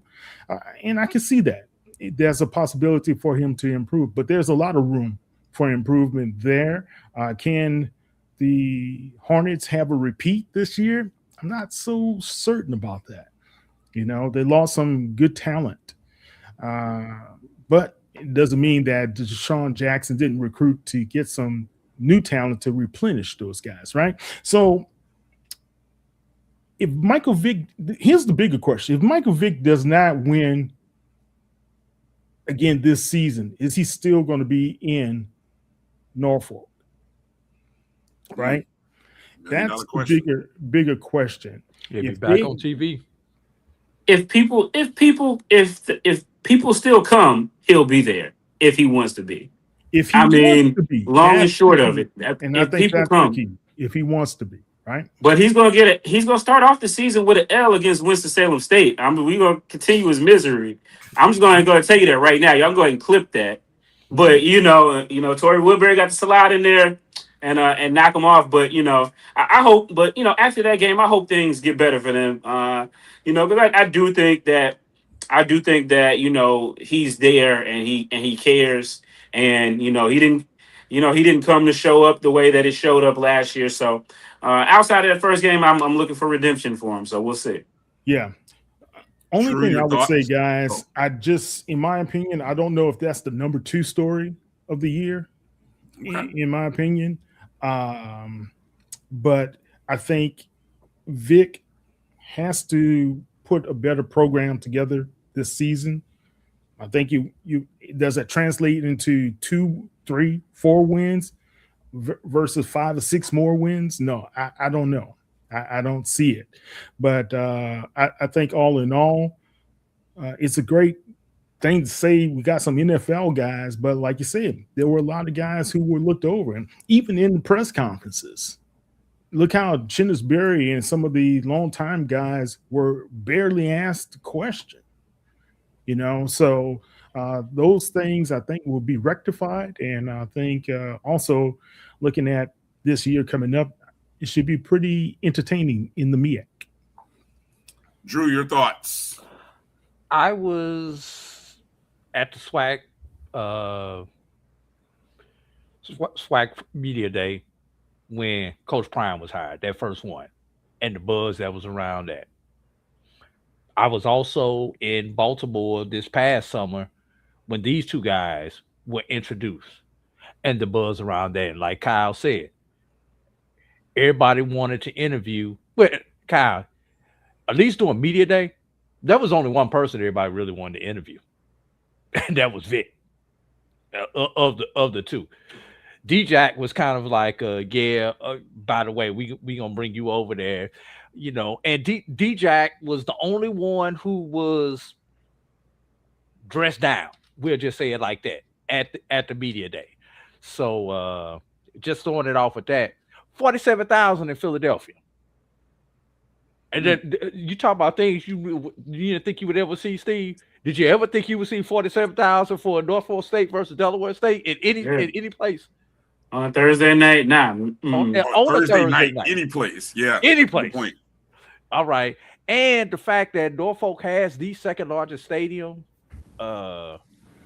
seating capacity wise of HBCU, and for them to get back up over 20,000 with their attendance is significant. So this does have some significance, Kyle. Like I said, it may not be number 2, but it definitely had impact this year.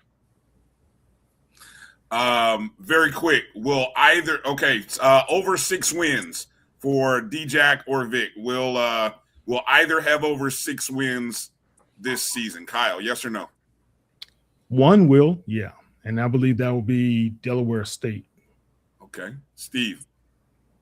I give them both a chance. I mean, Norfolk State, besides Winston, they do also have VUL and Chicago State on their schedule. So there should be some opportunities there. And they were close in some games last year. They didn't get blown out other than that South Carolina State game. I will say this about the media day thing and the questions. It would probably help. I would love to ask Coach Berry more questions, but my God, it takes an hour and a half for them to get to him. And they only got 6 schools in the MEAC. It was some other coaches that was getting 30. It was some coaches that was not NFL guys that was getting 30 minutes worth of questions. And sometimes I'd be like, why are we here? And it wasn't just the NFL guys. Some of them are no longer here. Yeah, that's what I was about to say. That coach is no longer here. So let's not forget the Hampton reference. I love being able to ask a question. Now a lot of it was you could say a question. A lot of it was people just wanted to be on with them. Like they just wanted to talk to them. And some of them people probably need to be weeded out. But again, if you're the MEAC and it's football season and you got 6 teams, you kind of like the ugly girl who got cute over the summer. You trying to get every angle you can get. Steve gonna get us put off of YouTube. Boy, I tell you what, the Instagram. Boy, all of a sudden the Instagram filter. He ain't lying. Boy, he ain't lying. I mean, hey, it was like them braces came off. They got slimmer. They got He's some new looking good. clothes. You know what, Steve? You see why I'm in trouble everywhere I go. I love it, Steve. See, I can stay out of trouble and bring you on the show more. I can get less bullets. It don't matter. I could be in a press conference asking a question, and the smoke's gonna come. So embrace the smoke. We don't duck smoke around here. I love it. Okay, well, we're down to the number 1 story, and we're going to Drew. Can we take a short break, and then when we come back, we got the number 1 story and a special guest to talk about our number 1 story. I want you guys in the chat. We've gone through 24 stories. You guys tell us, what do you think is the number 1 story? We've talked about a lot of different things that happened in the 25-26 year. There's one story that we have not talked about. Let me see how many guys in the chat can guess it. Guys and gals. We have some ladies in the chat. And we got a special guest joining us as well. Let's take a short break. Right after these words, we come back with the top story from the 2025-26 HBCU season. Chat room, get going. Let us know what you think it is. And we'll be back right after these words.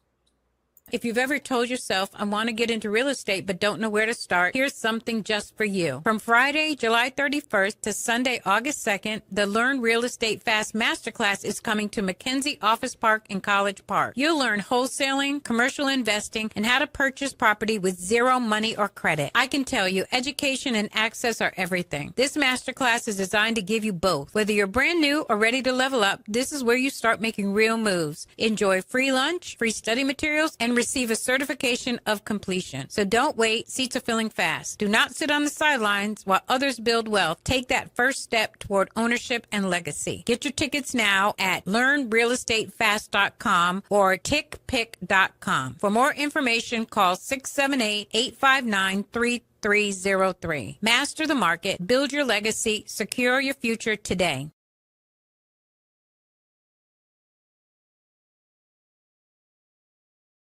It's never too early to plant the seed, to share the tradition, and instill a sense of pride in your HBCU with your little ones. HBCU Pride and Joy Children's Boutique helps you share your school spirit with a wide selection of adorable kids apparel and accessories officially licensed from your favorite HBCU. Visit hbcupridejoy.com and follow us on all social media at HBCU Pride Joy on Facebook and Twitter. From cancer care to accidental injuries to cardiac care, we all know that there are times that you can't control what happens in your life. But with Globe Life Family Heritage, you can be prepared to weather the storm when it comes. Call Dr. Beverly Eagle Rogers at 877-300-8269 or visit the website at globelifefamilyheritage.com. With over 25 years of serving communities, Dr. Beverly Eagles Rogers is here to help you and your family through difficult times. Dr. Beverly takes pride in Globe Life being one of the few companies that returns 100% of premiums to clients that stay healthy.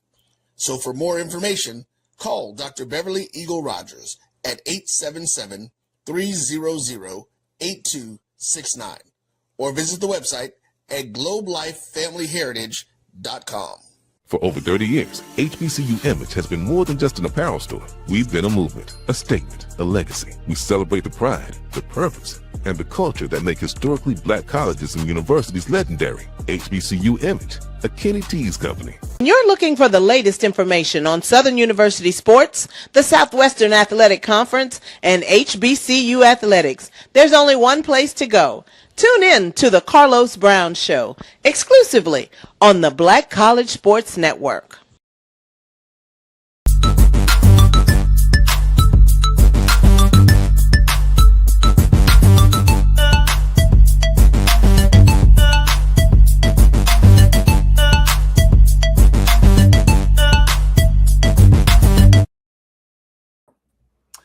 All right, welcome back to the BCSN SportsWrap right here on the Black College Sports Network. Brian Fulford, A.D. Drew, joined by Kyle T. Mosley of HBCU Legends on SI, Stephen J. Gaither of HBCUGameDay.com. Hey, Brian, you the only one without an initial.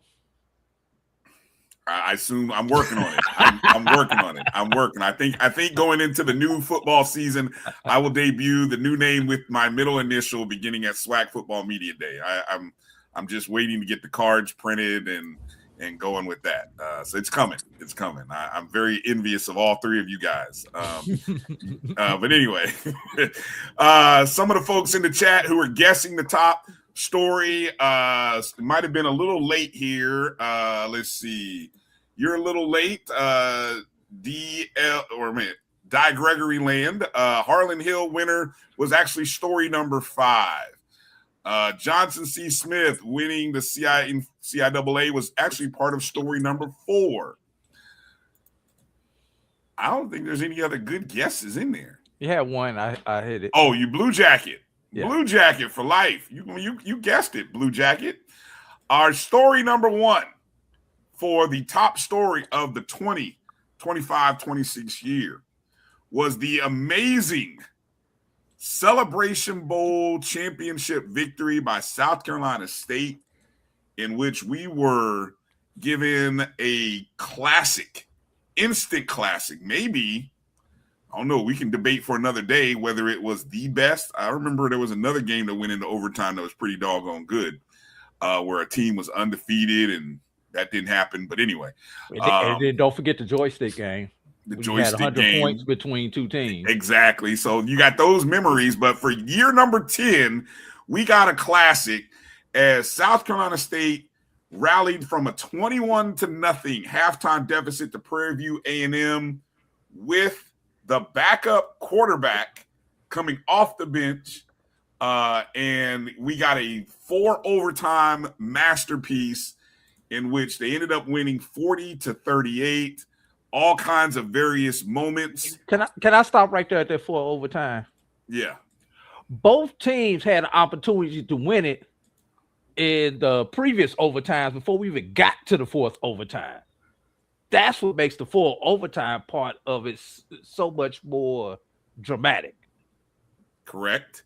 And it, Steve, I saw you had your hand up. Do you want to add something? No, I can't hear AD for some reason. Okay. I don't know. I don't know. But I hear everybody you. Else So I think I'm good. You hear everybody else. It was also interesting watching social media react to this game in the moment, as at halftime the narrative was, oh no, what is this going to mean to Chinnis Berry's legacy if he can't finish the season with a big win, right? And then of course, the Tremaine Jackson story, and but as it worked out, in just his second season, Berry wins Celebration Bowl, has a 10-0 MEAC record in 2 seasons, and yeah. Kyle, thoughts? Well, it was a tremendous performance, but that transformational, I guess that play has to always be something Tremaine Jackson and those guys think about. And I was talking to Coach Jackson about that play. It didn't make sense. And, of course, hindsight is 20/20, right? But when you look at how Coach Berry kept those guys in the game, kept them focused, they had a lot of momentum going into halftime. And for him to be able to win the national championship, and that's his second national championship. He won one as two with Benedict, right? Yes. And it was third. And now D1 HBCU national championship as well. So congratulations to the Bulldogs. It was a great game, very entertaining game. Yeah, and I saw somebody say, well, what was the ratings like? Well, ABC as well as ESPN Events was very, very happy. What happened there as far as the ratings was concerned. So, but you got to like their chances of trying to repeat to try to get back to the Celebration Bowl. That's the one thing I think the Bulldogs may have the upper hand in the MEAC at this time. But you never can count out Trey Oliver as well as those guys over at NCCU. Steve, your thoughts? Yeah, I mean, obviously this was this is what you want out of a season-ending game, Clash of Champions. Again, like you said, when you come into the game and both of these gentlemen worked their way up from the Division II ranks and had success there, and quickly have killed that narrative that there's that much of a jump from Division I to Division II, especially in this day and age. So, Tremaine Jackson, obviously a great story all year. I mean, it looked like they were running it looked like a repeat of the previous year where South Carolina State looked like a bulldog in the headlights. And, but hey, that's why they play 60 minutes or 60 plus in this situation.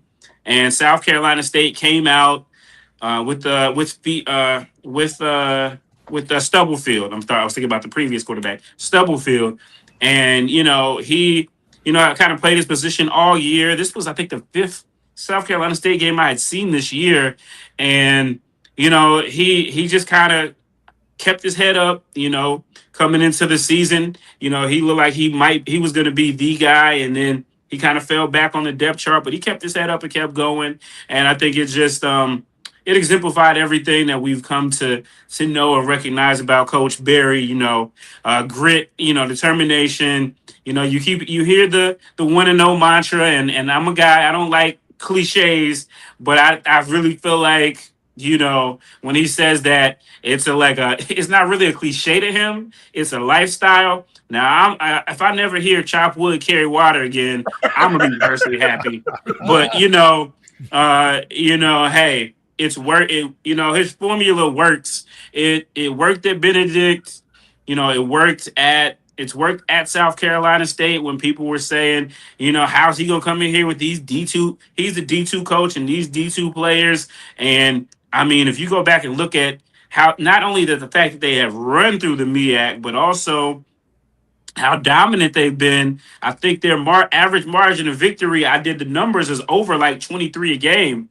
And, that's really deflated by those close games against North Carolina Central. Because other than that, I mean, they're running the rest of the MEAC silly, and so it's been, really great to watch, as somebody who 2 years ago, when he came into that job, I wrote an article for HBCU Game Day talking about, the precedent of D2 coaches and, coming into Division 1 and how a lot of them have fared. We think about some of the examples that haven't fared that great, but you also think about Bill Hayes, who came from Winston-Salem State and went to North Carolina A&T, turned them into a winner. And then on his heels, you had Pete Richardson, who won championships in the CIAA, and then he went over to the SWAC and ran the SWAC for a while. So, he's on the trajectory as an all-time great already.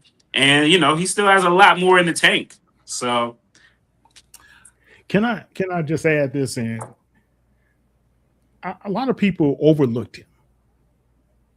And I just, from talking, when I had my first conversation with him when he won the first championship over at Benedict, I said, this guy needs to be on somebody's radar. And I did talk to a couple of ADs who were in need of coaches. And one said, oh, he's pretty good for a D2. That's pretty almost better than the high school, isn't it? Very dismissive. And that program has never been able to get off the floor. So I'm just going to tell you, you've got to really look at the person and look at what they're able to contribute. And I think that's the same thing with Tremaine Jackson. And one thing you have to like, they both have big personalities, right? And they bring in some very interesting quotes for us and helps us with the bottom line, Steve. Media friendly. So you look at how those guys are doing it. You talk about the dog and the grit over at Prairie View, and you talk about all the things that Coach Dennis Berry talks about over at South Carolina State. Is very entertaining and it's good to have for our HBCU college football.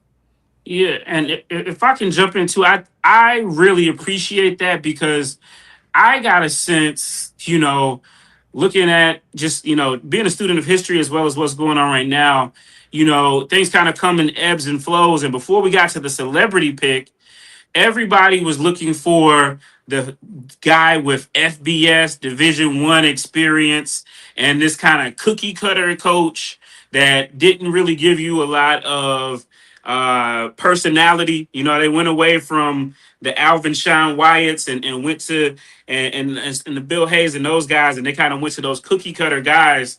And I love the fact that both of these guys, Tremaine Jackson as well as Chennis Berry, are not cookie cutter. They're not afraid to be entertaining and to be themselves. And, you're not going to get that coach speak. And so that to me, again, even with the cliche, even with the what I would consider cliches from some people, it just comes off different with those two. So I love that. And then also quickly, every time that South Carolina State fan base, my God, it's just a match made in heaven, him and those guys. Because, they're just, they never feel like they got enough respect, I mean, I literally, when I went to that Delaware State, South Carolina State game, and on my flight back, I ran to first people I see are these South Carolina State people like, yeah, you didn't think we were gonna win, did you? You know what I mean? Like they were just hungry and wanted and it's just a match made in heaven, I think, him and those two. And hopefully they can keep him for the long term. I'm gonna hold on a second. This one last Go ahead, thought. Kyle, real quick. It's great for media because those guys are accessible and they never turn down any of my phone calls or texts. And I think that has a lot to play with their success and how they promote their programs as well. Drew, let's introduce our special guest. I don't know if you told these guys who our special guest is going to be. Did you? No, I did not. Let's introduce our special guest, Drew, before I get ready to bring him on. Well, we're just gonna be brief because you guys really left no meat on the bone for me to even talk about how I felt about the Celebration Bowl. So we just gonna bring in the organizer of the Cricket the Cricket Celebration Bowl. Now, get it right. Presented by Toyota, Mr. John Grant. Get it right. What's going on, John? Guys, good afternoon. Good afternoon. I am so happy to see all of my good friends here today. So thank you for having me. Good to see you. Thank you for coming on. Well, the Celebration Bowl 10, the story of the year. How does that make you feel when you hear that? Of all the stories that we've gone through, there's a lot of things that happened in the 25-26 year. Your event, that game, story of the year. How did it make me feel? How about me holding a bottle of champagne? And I'm going to go ahead and let you know I've been toasted.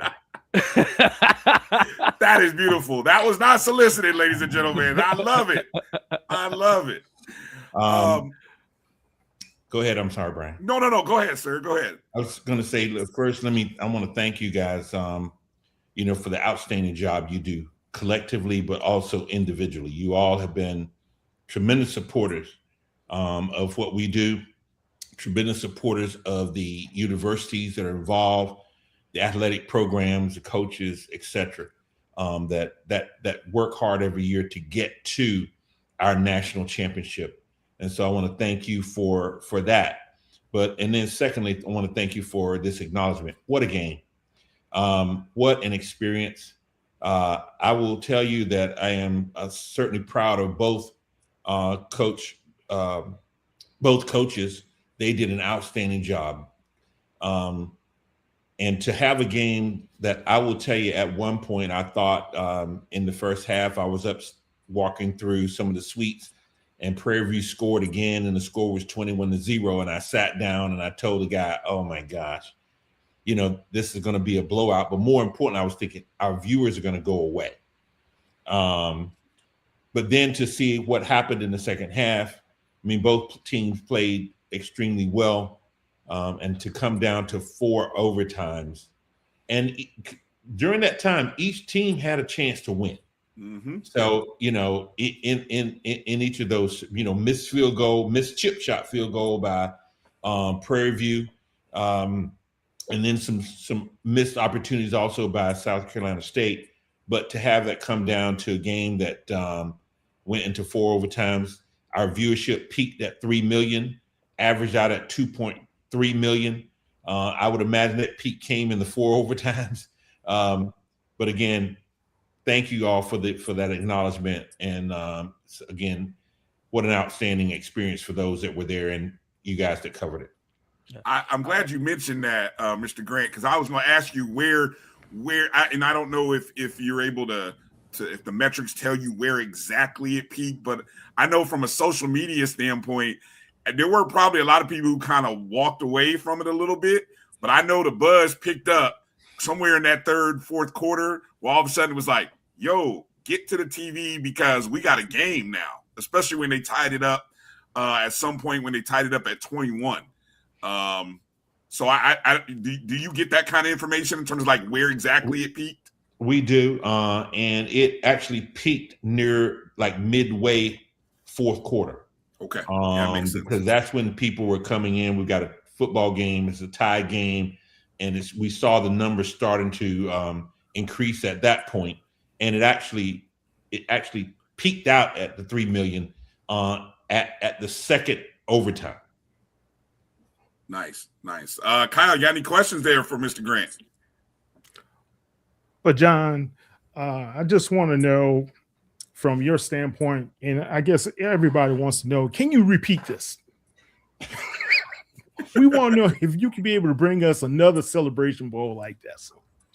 Well, let me tell you the beautiful thing about this championship game, when you look at it in its history, it's been close with the exception of one game, and that was the 2021. When Jackson State played South Carolina State. That was the largest win margin and then that margin was matched when Jackson State again played South Carolina State and in their repeat. So beyond that, every game has been close. Some of them all of them coming down to the wire for the most part. So this is what playing for a championship should be like. This is what you should expect, and fans can expect, regardless of which school you went to. If and when you look at our audience and our audience profile, when we have over 67% of our viewers are non-Black, and so that tells us people are anticipating and they expect a great production and they expect a wonderful competition, and that's what they're getting. Steven. Yeah, well, first off, congratulations, Mr. Grant, for getting number one here. I think I would ask, having been to all of these games and seeing the evolution of it all, there was a point where we come back from the pandemic, and obviously, we got that shot in the arm with Jackson State and Deion Sanders and the notoriety that he brought. But just, a lot of people thought that this game, might fall off afterwards and things like that. But how have you guys been able to keep the upward momentum regardless of who shows up for your game? And just being able to ride the ebbs and flows of just the world as it shifts. Well, look, there's one reality. This is our Super Bowl.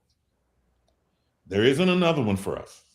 And so our objective always is that we're creating a world-class second to none experience, Steve, for the fans. We want a world-class second to none experience for the fans who attend. For the players, we want to make sure that when they come onto this stage that they have experienced nothing like this. And then the third one is we want a world-class second to none experience for the people who tune in.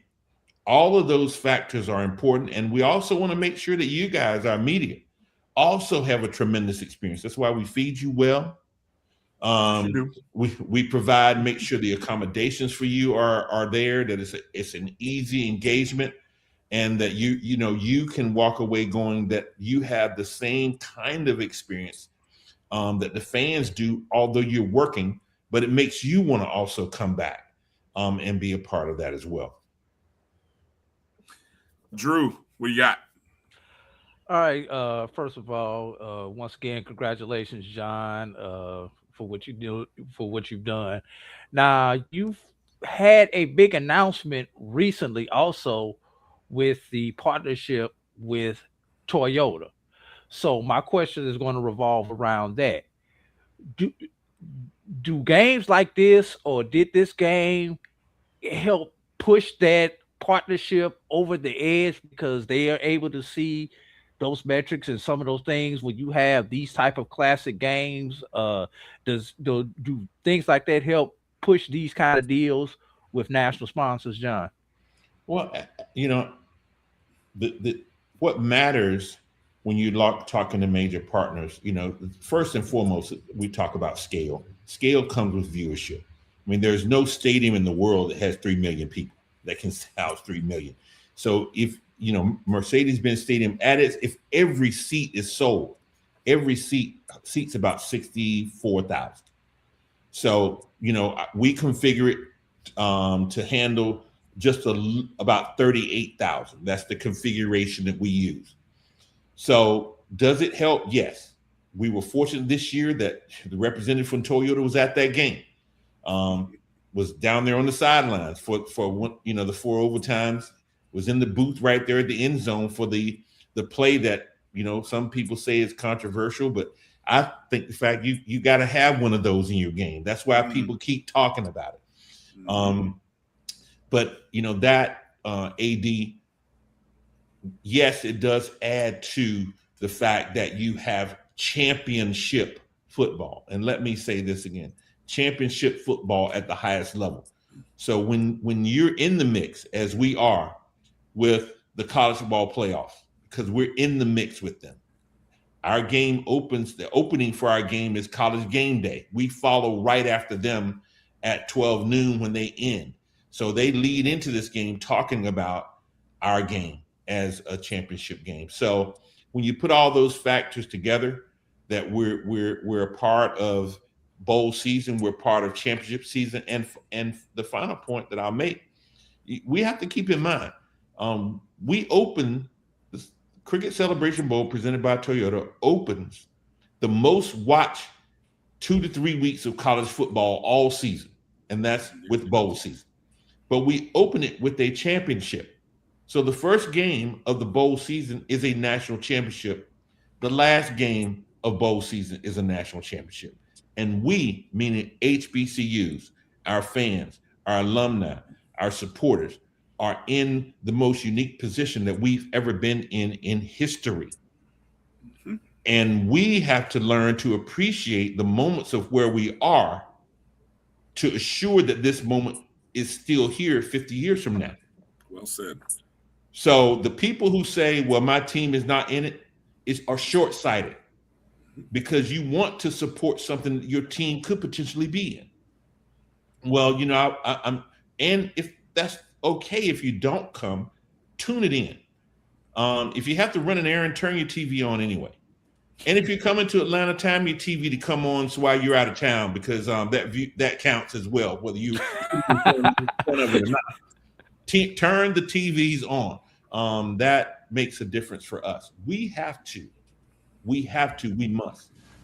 In this window of time where unity matters, and our message this year across the HBCU diaspora, working with the Atlanta HBCU Alliance that has over 65 alumni chapters, is around HBCU unity. Mm-hmm. And that doesn't matter whether you're MEAC, SWAC, SIAC, or CIAA. This is your Super Bowl. And we'd like for you to come, wear your paraphernalia, advertise your university on a national stage. Well said. Well said. I have one final question for you, Mr. Grant. And 10 years, right? 10 years of games, 10 years of highs and lows and moments. Can you share maybe for you, as you watch, obviously you are a former player, a fan of the game. What's been a moment that you think about in the 10 years that you like kind of, wow, that's like one of our best moments, a moment or two, maybe something that you recall that you can share with us? Well, I can tell you, I'm going to give you a personal moment, then I'll give you a moment, you know, as a person putting on the game. The most personal moment for me was game number one. Game number one, and that moment became personal when I realized I'm handing the trophy to Coach Rod Broadway of my alma mater. I mean, you can't write that or make that up. In a game that was spectacular, as we all know, with the young man running for 295 yards, and then the school, and wasn't rooting, because people ask me, "Were you rooting for?" No, I'm rooting for the winner. But that moment of realizing, oh my goodness, in the first Celebration Bowl, I'm handing the trophy to my alma mater, and that one still sticks with me personally. But as far as a game that really, I'm going to go back to 2022 when Commissioner Goodell was at the game, and the game itself had Travis Hunter catching a pass, and I was at the end zone, and I turned my back to walk away because I thought, oh, this game is over. And when I turned my back, I was actually in the corner of the end zone where he caught the pass, and I'm walking away, and all of a sudden the crowd erupts, and I turned around and I see him going to the ground with the pass. What a tremendous moment with time running out, as you guys noticed that. And I saw Coach Prime put his finger up for one for them to kick the extra point to go into overtime. And that was, you know, that overtime game with all that happened with it was probably, in my mind, one of the most spectacular games because of all the other things that were involved with that. It was Coach Prime's last game at Jackson State.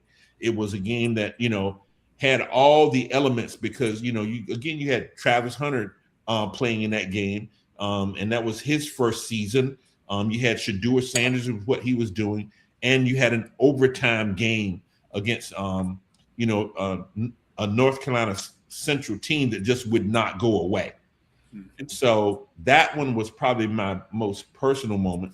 But I will tell you, because it's close, I was standing right there on the sidelines in this past game with the questionable catch. I mean, you look at certain photos, I'm standing there with the catch. So people ask, I have heard people say that I had the refs make that call. Even I understand what you said when but those are the three moments that I'd still cherish today. So when you saw that catch, what was your instant thought? First thought was what? Good or no good? I have no comment. I have no comment. And I was standing there when the ref's arms went up, and that's all I have to go on. I mean, I was standing right there and photos show that, I was right there at the point, but I don't have a comment on that. You're not going to pull me into that one, Brian. Good try, though. Thank you, sir. Thank you.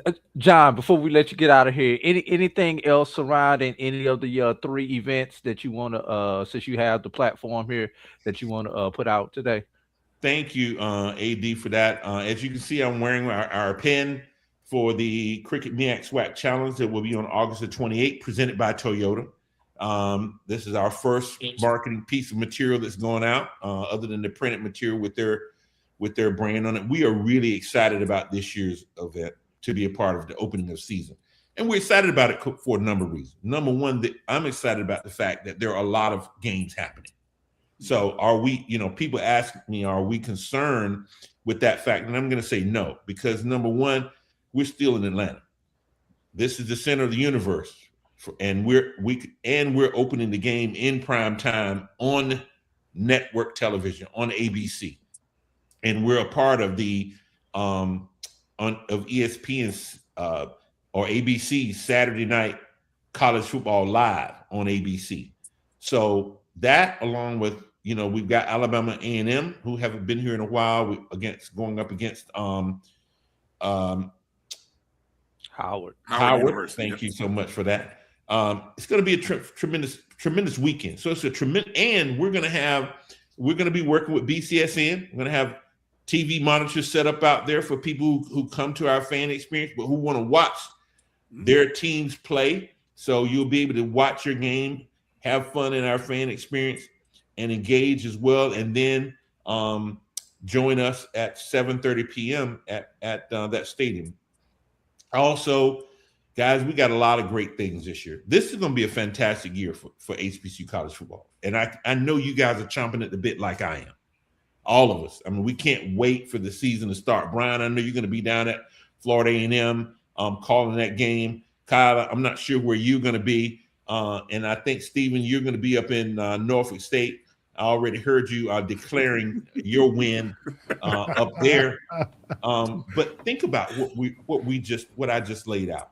For what was week 0, which is now, and we're going to take credit whether people give it to us or not for the decisions that were made to extend the opening of season into week 0, because I think that if people were looking at games that weren't successful, extending may or may not happen, but we know that ours has been. So we're gonna kind of take the credit for that, but excited that it is happening. And just really excited for the season. Thank you for Black Excellence, HBCU football on display week 0, and in prime time after we all finish our games, we'll be tuning in to ABC to watch let me make sure I get it right, the Cricket MEAC SWAC Challenge kickoff presented by Toyota. Yes. Doesn't that sound great when you roll it off your lips? You practice it a few times. It sounds just huge, and that's what we want it to be. Yes, sir. Yes, it is. Yes, it is. Well, again, congratulations not only to the Celebration Bowl, but the South Carolina State for giving us the classic game and Prairie View. Yes, and Prairie View was a part of it. Although I don't know if they They had to be somebody, Brian.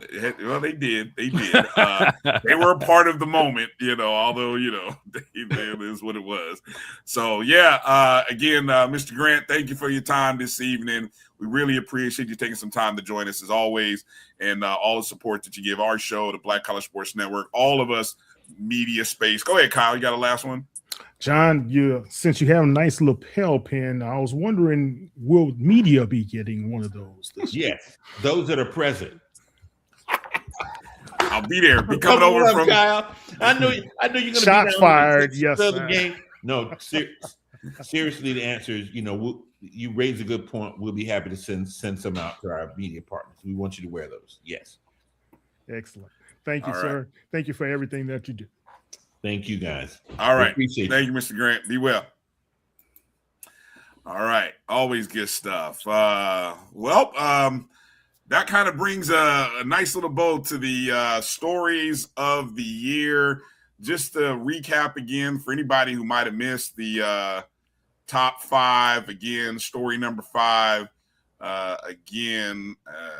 You got, let me all right, here we go. Okay, you got the graphics for me? Yeah. Okay. Story number 5, Virginia Union's Curtis Allen winning the Harlan Hill Award. Story number 4 was the historic championship droughts that ended for Johnson C. Smith football, Morehouse basketball, and Winston-Salem State women's basketball. Notice the guy on the far left in that Morehouse picture. I just want everybody to notice him. Wait a minute. Are you in there? Did you make the photo? I'm the only one in the suit. Oh, look at you. Far left. Oh, well, hey, if we're going to do that, who was there for all 3 of the moments? Oh, okay. Okay. Look at you. Okay. That's what you call dedicated media. Man, I got you. Okay. Now, hold up, Steve. Is that kind of like those people who go to church on Christmas and Easter only? Is that one of them type scenarios, or are you there all the time? Well, I mean, I'm not in Atlanta every week. I know you're not in Atlanta, but you covering something every day is what I'm trying to get at. Every weekend, though. Yeah, I'm a little bit more, faithful there than other places. So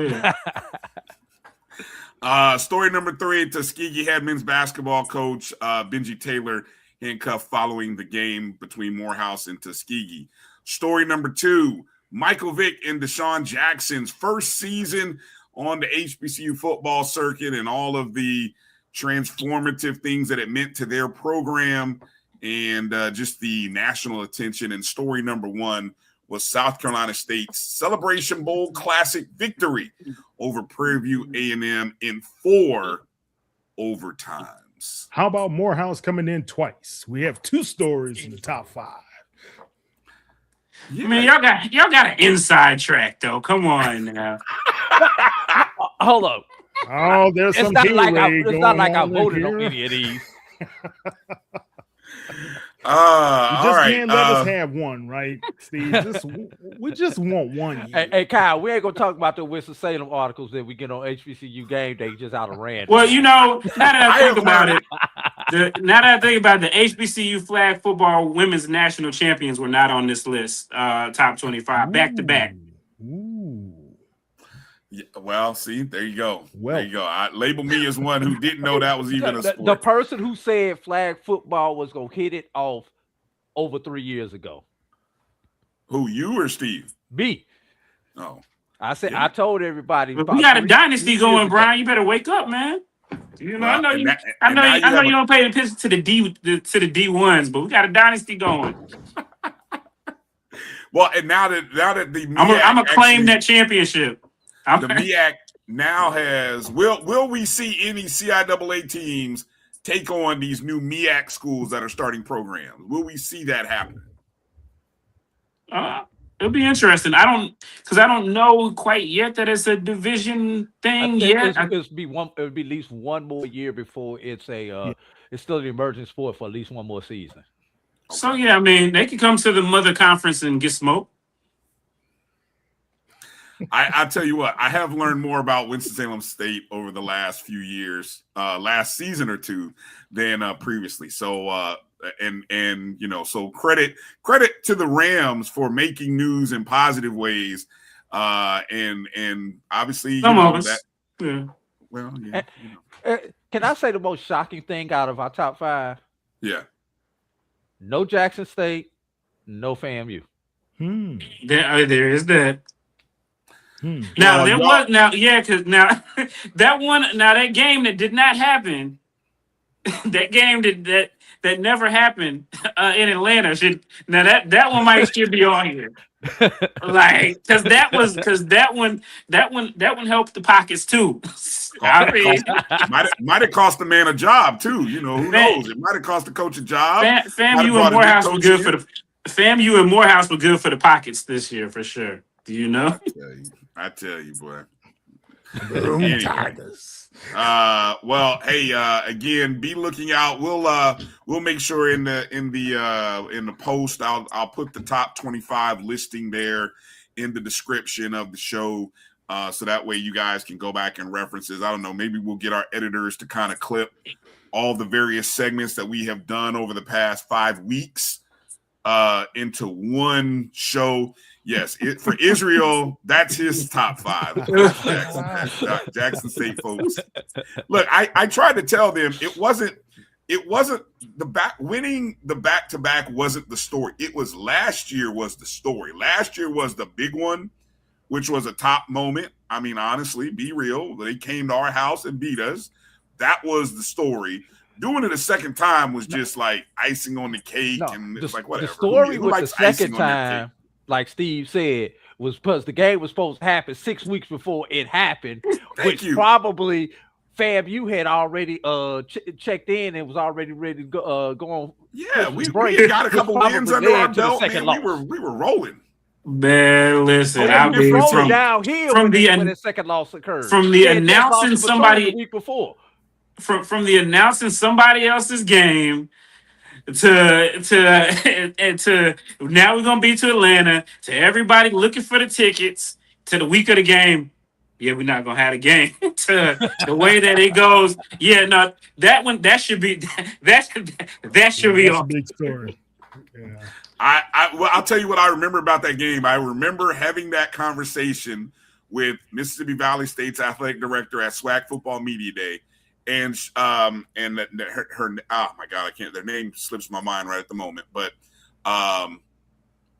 she really sold me on why why it was going to happen. And even though there was a lot of people at that point in time still wondering, is this game really going to happen? And she was very adamant, very positive, and yes, we're excited about this game. I was like, okay, maybe it will happen. Well, somebody sold her because she wasn't even the athletic director when it happened. So we got to make sure we clear that up. Somebody sold her on it. That part, very important. No, there will not be a three-peat this year, Israel. I'm sorry to disappoint though. There will not be a three-peat on everything I have in my mama's name. There will not be a three-peat. I'm just putting it out there. It's not gonna happen. But I did learn today that the Norfolk State losing streak will continue. I did learn that, and I will be looking to. Hey man, you gonna win some money. I'm trying to, you gonna win some money. Capitalize where I can, no doubt. All right, Kyle.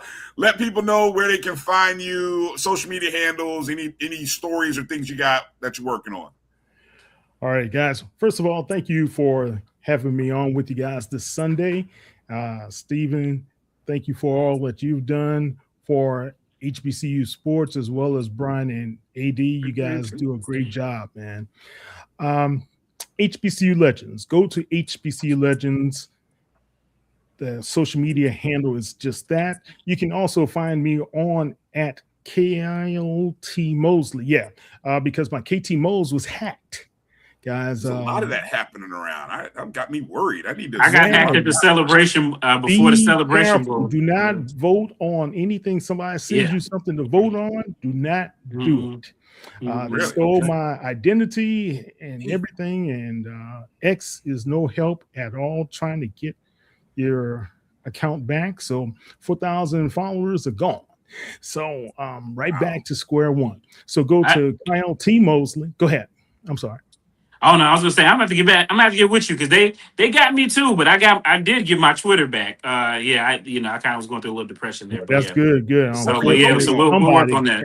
Good news. What were you voting on? Were you voting on social media, like on Twitter or something like that? No, Kim Davis sent me what I thought it was Kim Davis sending me, hey, vote for my podcast because she has a new podcast. I was like, oh, wow, I got one of them. I got yeah. I wouldn't vote for my mother on Twitter now. For seriously, I wouldn't vote for my mother on Twitter. That's how they get you. Yeah, they got me, man. Oh, okay. Well, they could have got me too. They got a string of people also, man. So until they suspended my account when the guy went on an Elon Musk rant for some reason. Okay. Anyway, also, guys, check us out at HBC Legends on Sports Illustrated. You can go to si.com/college/HBCU. And this is going to be our 6th season on with Sports Illustrated as a partner. So that's going to be pretty good. But guys, support us as much as you can. Support all of these guys, Game Day as well as BCSN. Those guys do a tremendous job, and Dr. Cavill and those guys as well. Support everybody. Okay. Appreciate you, Kyle. All right, Steven, fire away. Oh yeah, well, first, Echo and Kyle, appreciate you and the conversations that we have and all the work that you do. Making me work a little bit harder to put in these phone calls because I know Kyle is gonna call. If I go first, Kyle is gonna call somebody up and get something else that I don't have. So now I got to get on. I got to up my game on that end, but it's all good. But thanks, Bryan and A.D, for having me on. I'm always on the comments, but yeah, for sure. Obviously, HBCU Game Day. .com. Go there, daily, spend some time on there. It's an attention economy, but hey, it's even a recession in that fact. Now we got to deal with AI and things like that. And when you go to search on Google, they're going to give you your information without paying the people who actually put it on there. So be thoughtful about that. Go to the websites and everything like that. And follow my other YouTube page, WSSU Ram Nation, where I'm unashamedly unbiased about Winston-Salem State University. And follow me everywhere at Stephen J. Gaither. And can I make one quick comment? Stephen makes a great point. HBCU media is taking a hit. Media as a whole is taking a hit. Let's unify with one another. And I think what John said, the unity part should be across the board, especially with this great season coming up. Support everybody if you can, and just give us some grace as well, because we are having some challenges when it comes to fighting this AI situation. You guys bring up some interesting stuff. I'd love to get into that maybe another time with you guys and hear kind of some of those challenges and just because I'm to the point now with Twitter, I don't know what's real because I see things that I'm like, that looks real, but then I get to thinking, if you see an old black lady cussing, telling it like it is, it's probably fake. If you don't know that she's real, I hate that. I'm serious. I hate that. They clone Tyrone is real. They can clone us all now. So I guess. I mean, I'm seeing pictures of people inserted into what looked to be real images, and it's just like, wow, we're at that my stage. Articles have been over in Sri Lanka as well as Pakistan. And yeah. It's just amazing how they're just pirating our content. Wow. All right. So there you go, folks. Yeah, appreciate you, Emmett, and appreciate everybody in the chats. A lot of great content. You know where you can get your sources. You can always find good information on Facebook, on Twitter, on the internet, and in these YouTube streets as well. And please make sure you're supporting all of our content creators and read the articles and stay informed. That's the best way. And then support your universities. All right. I forgot about that one. I forgot about that. That number one story we missed right there. There's number one story that we missed. Yeah.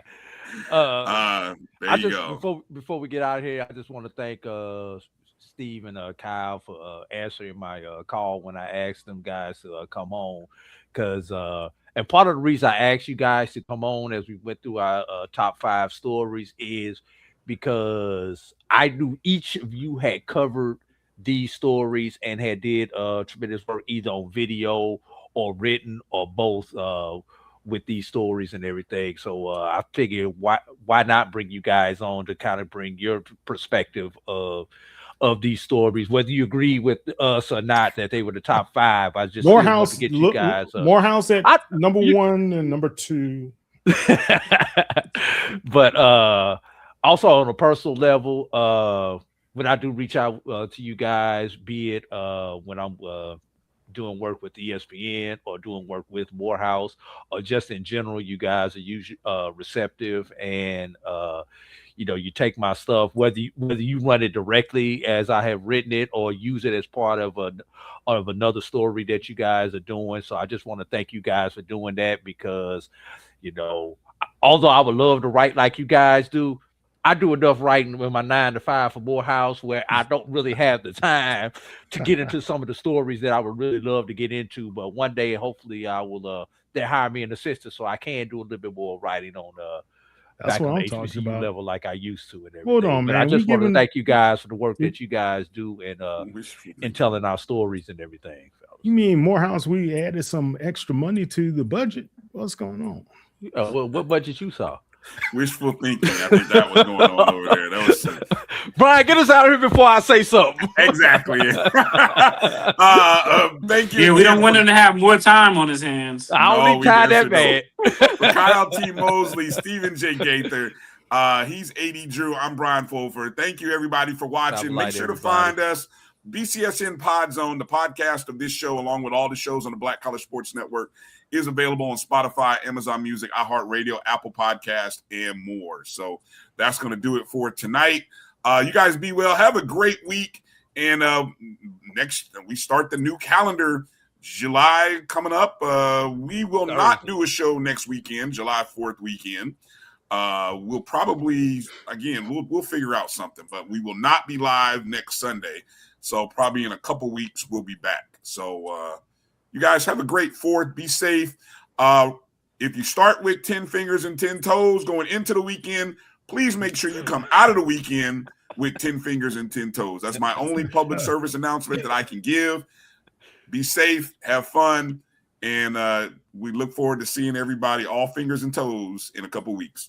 Peace out, everybody. Thank you, guys. Take care.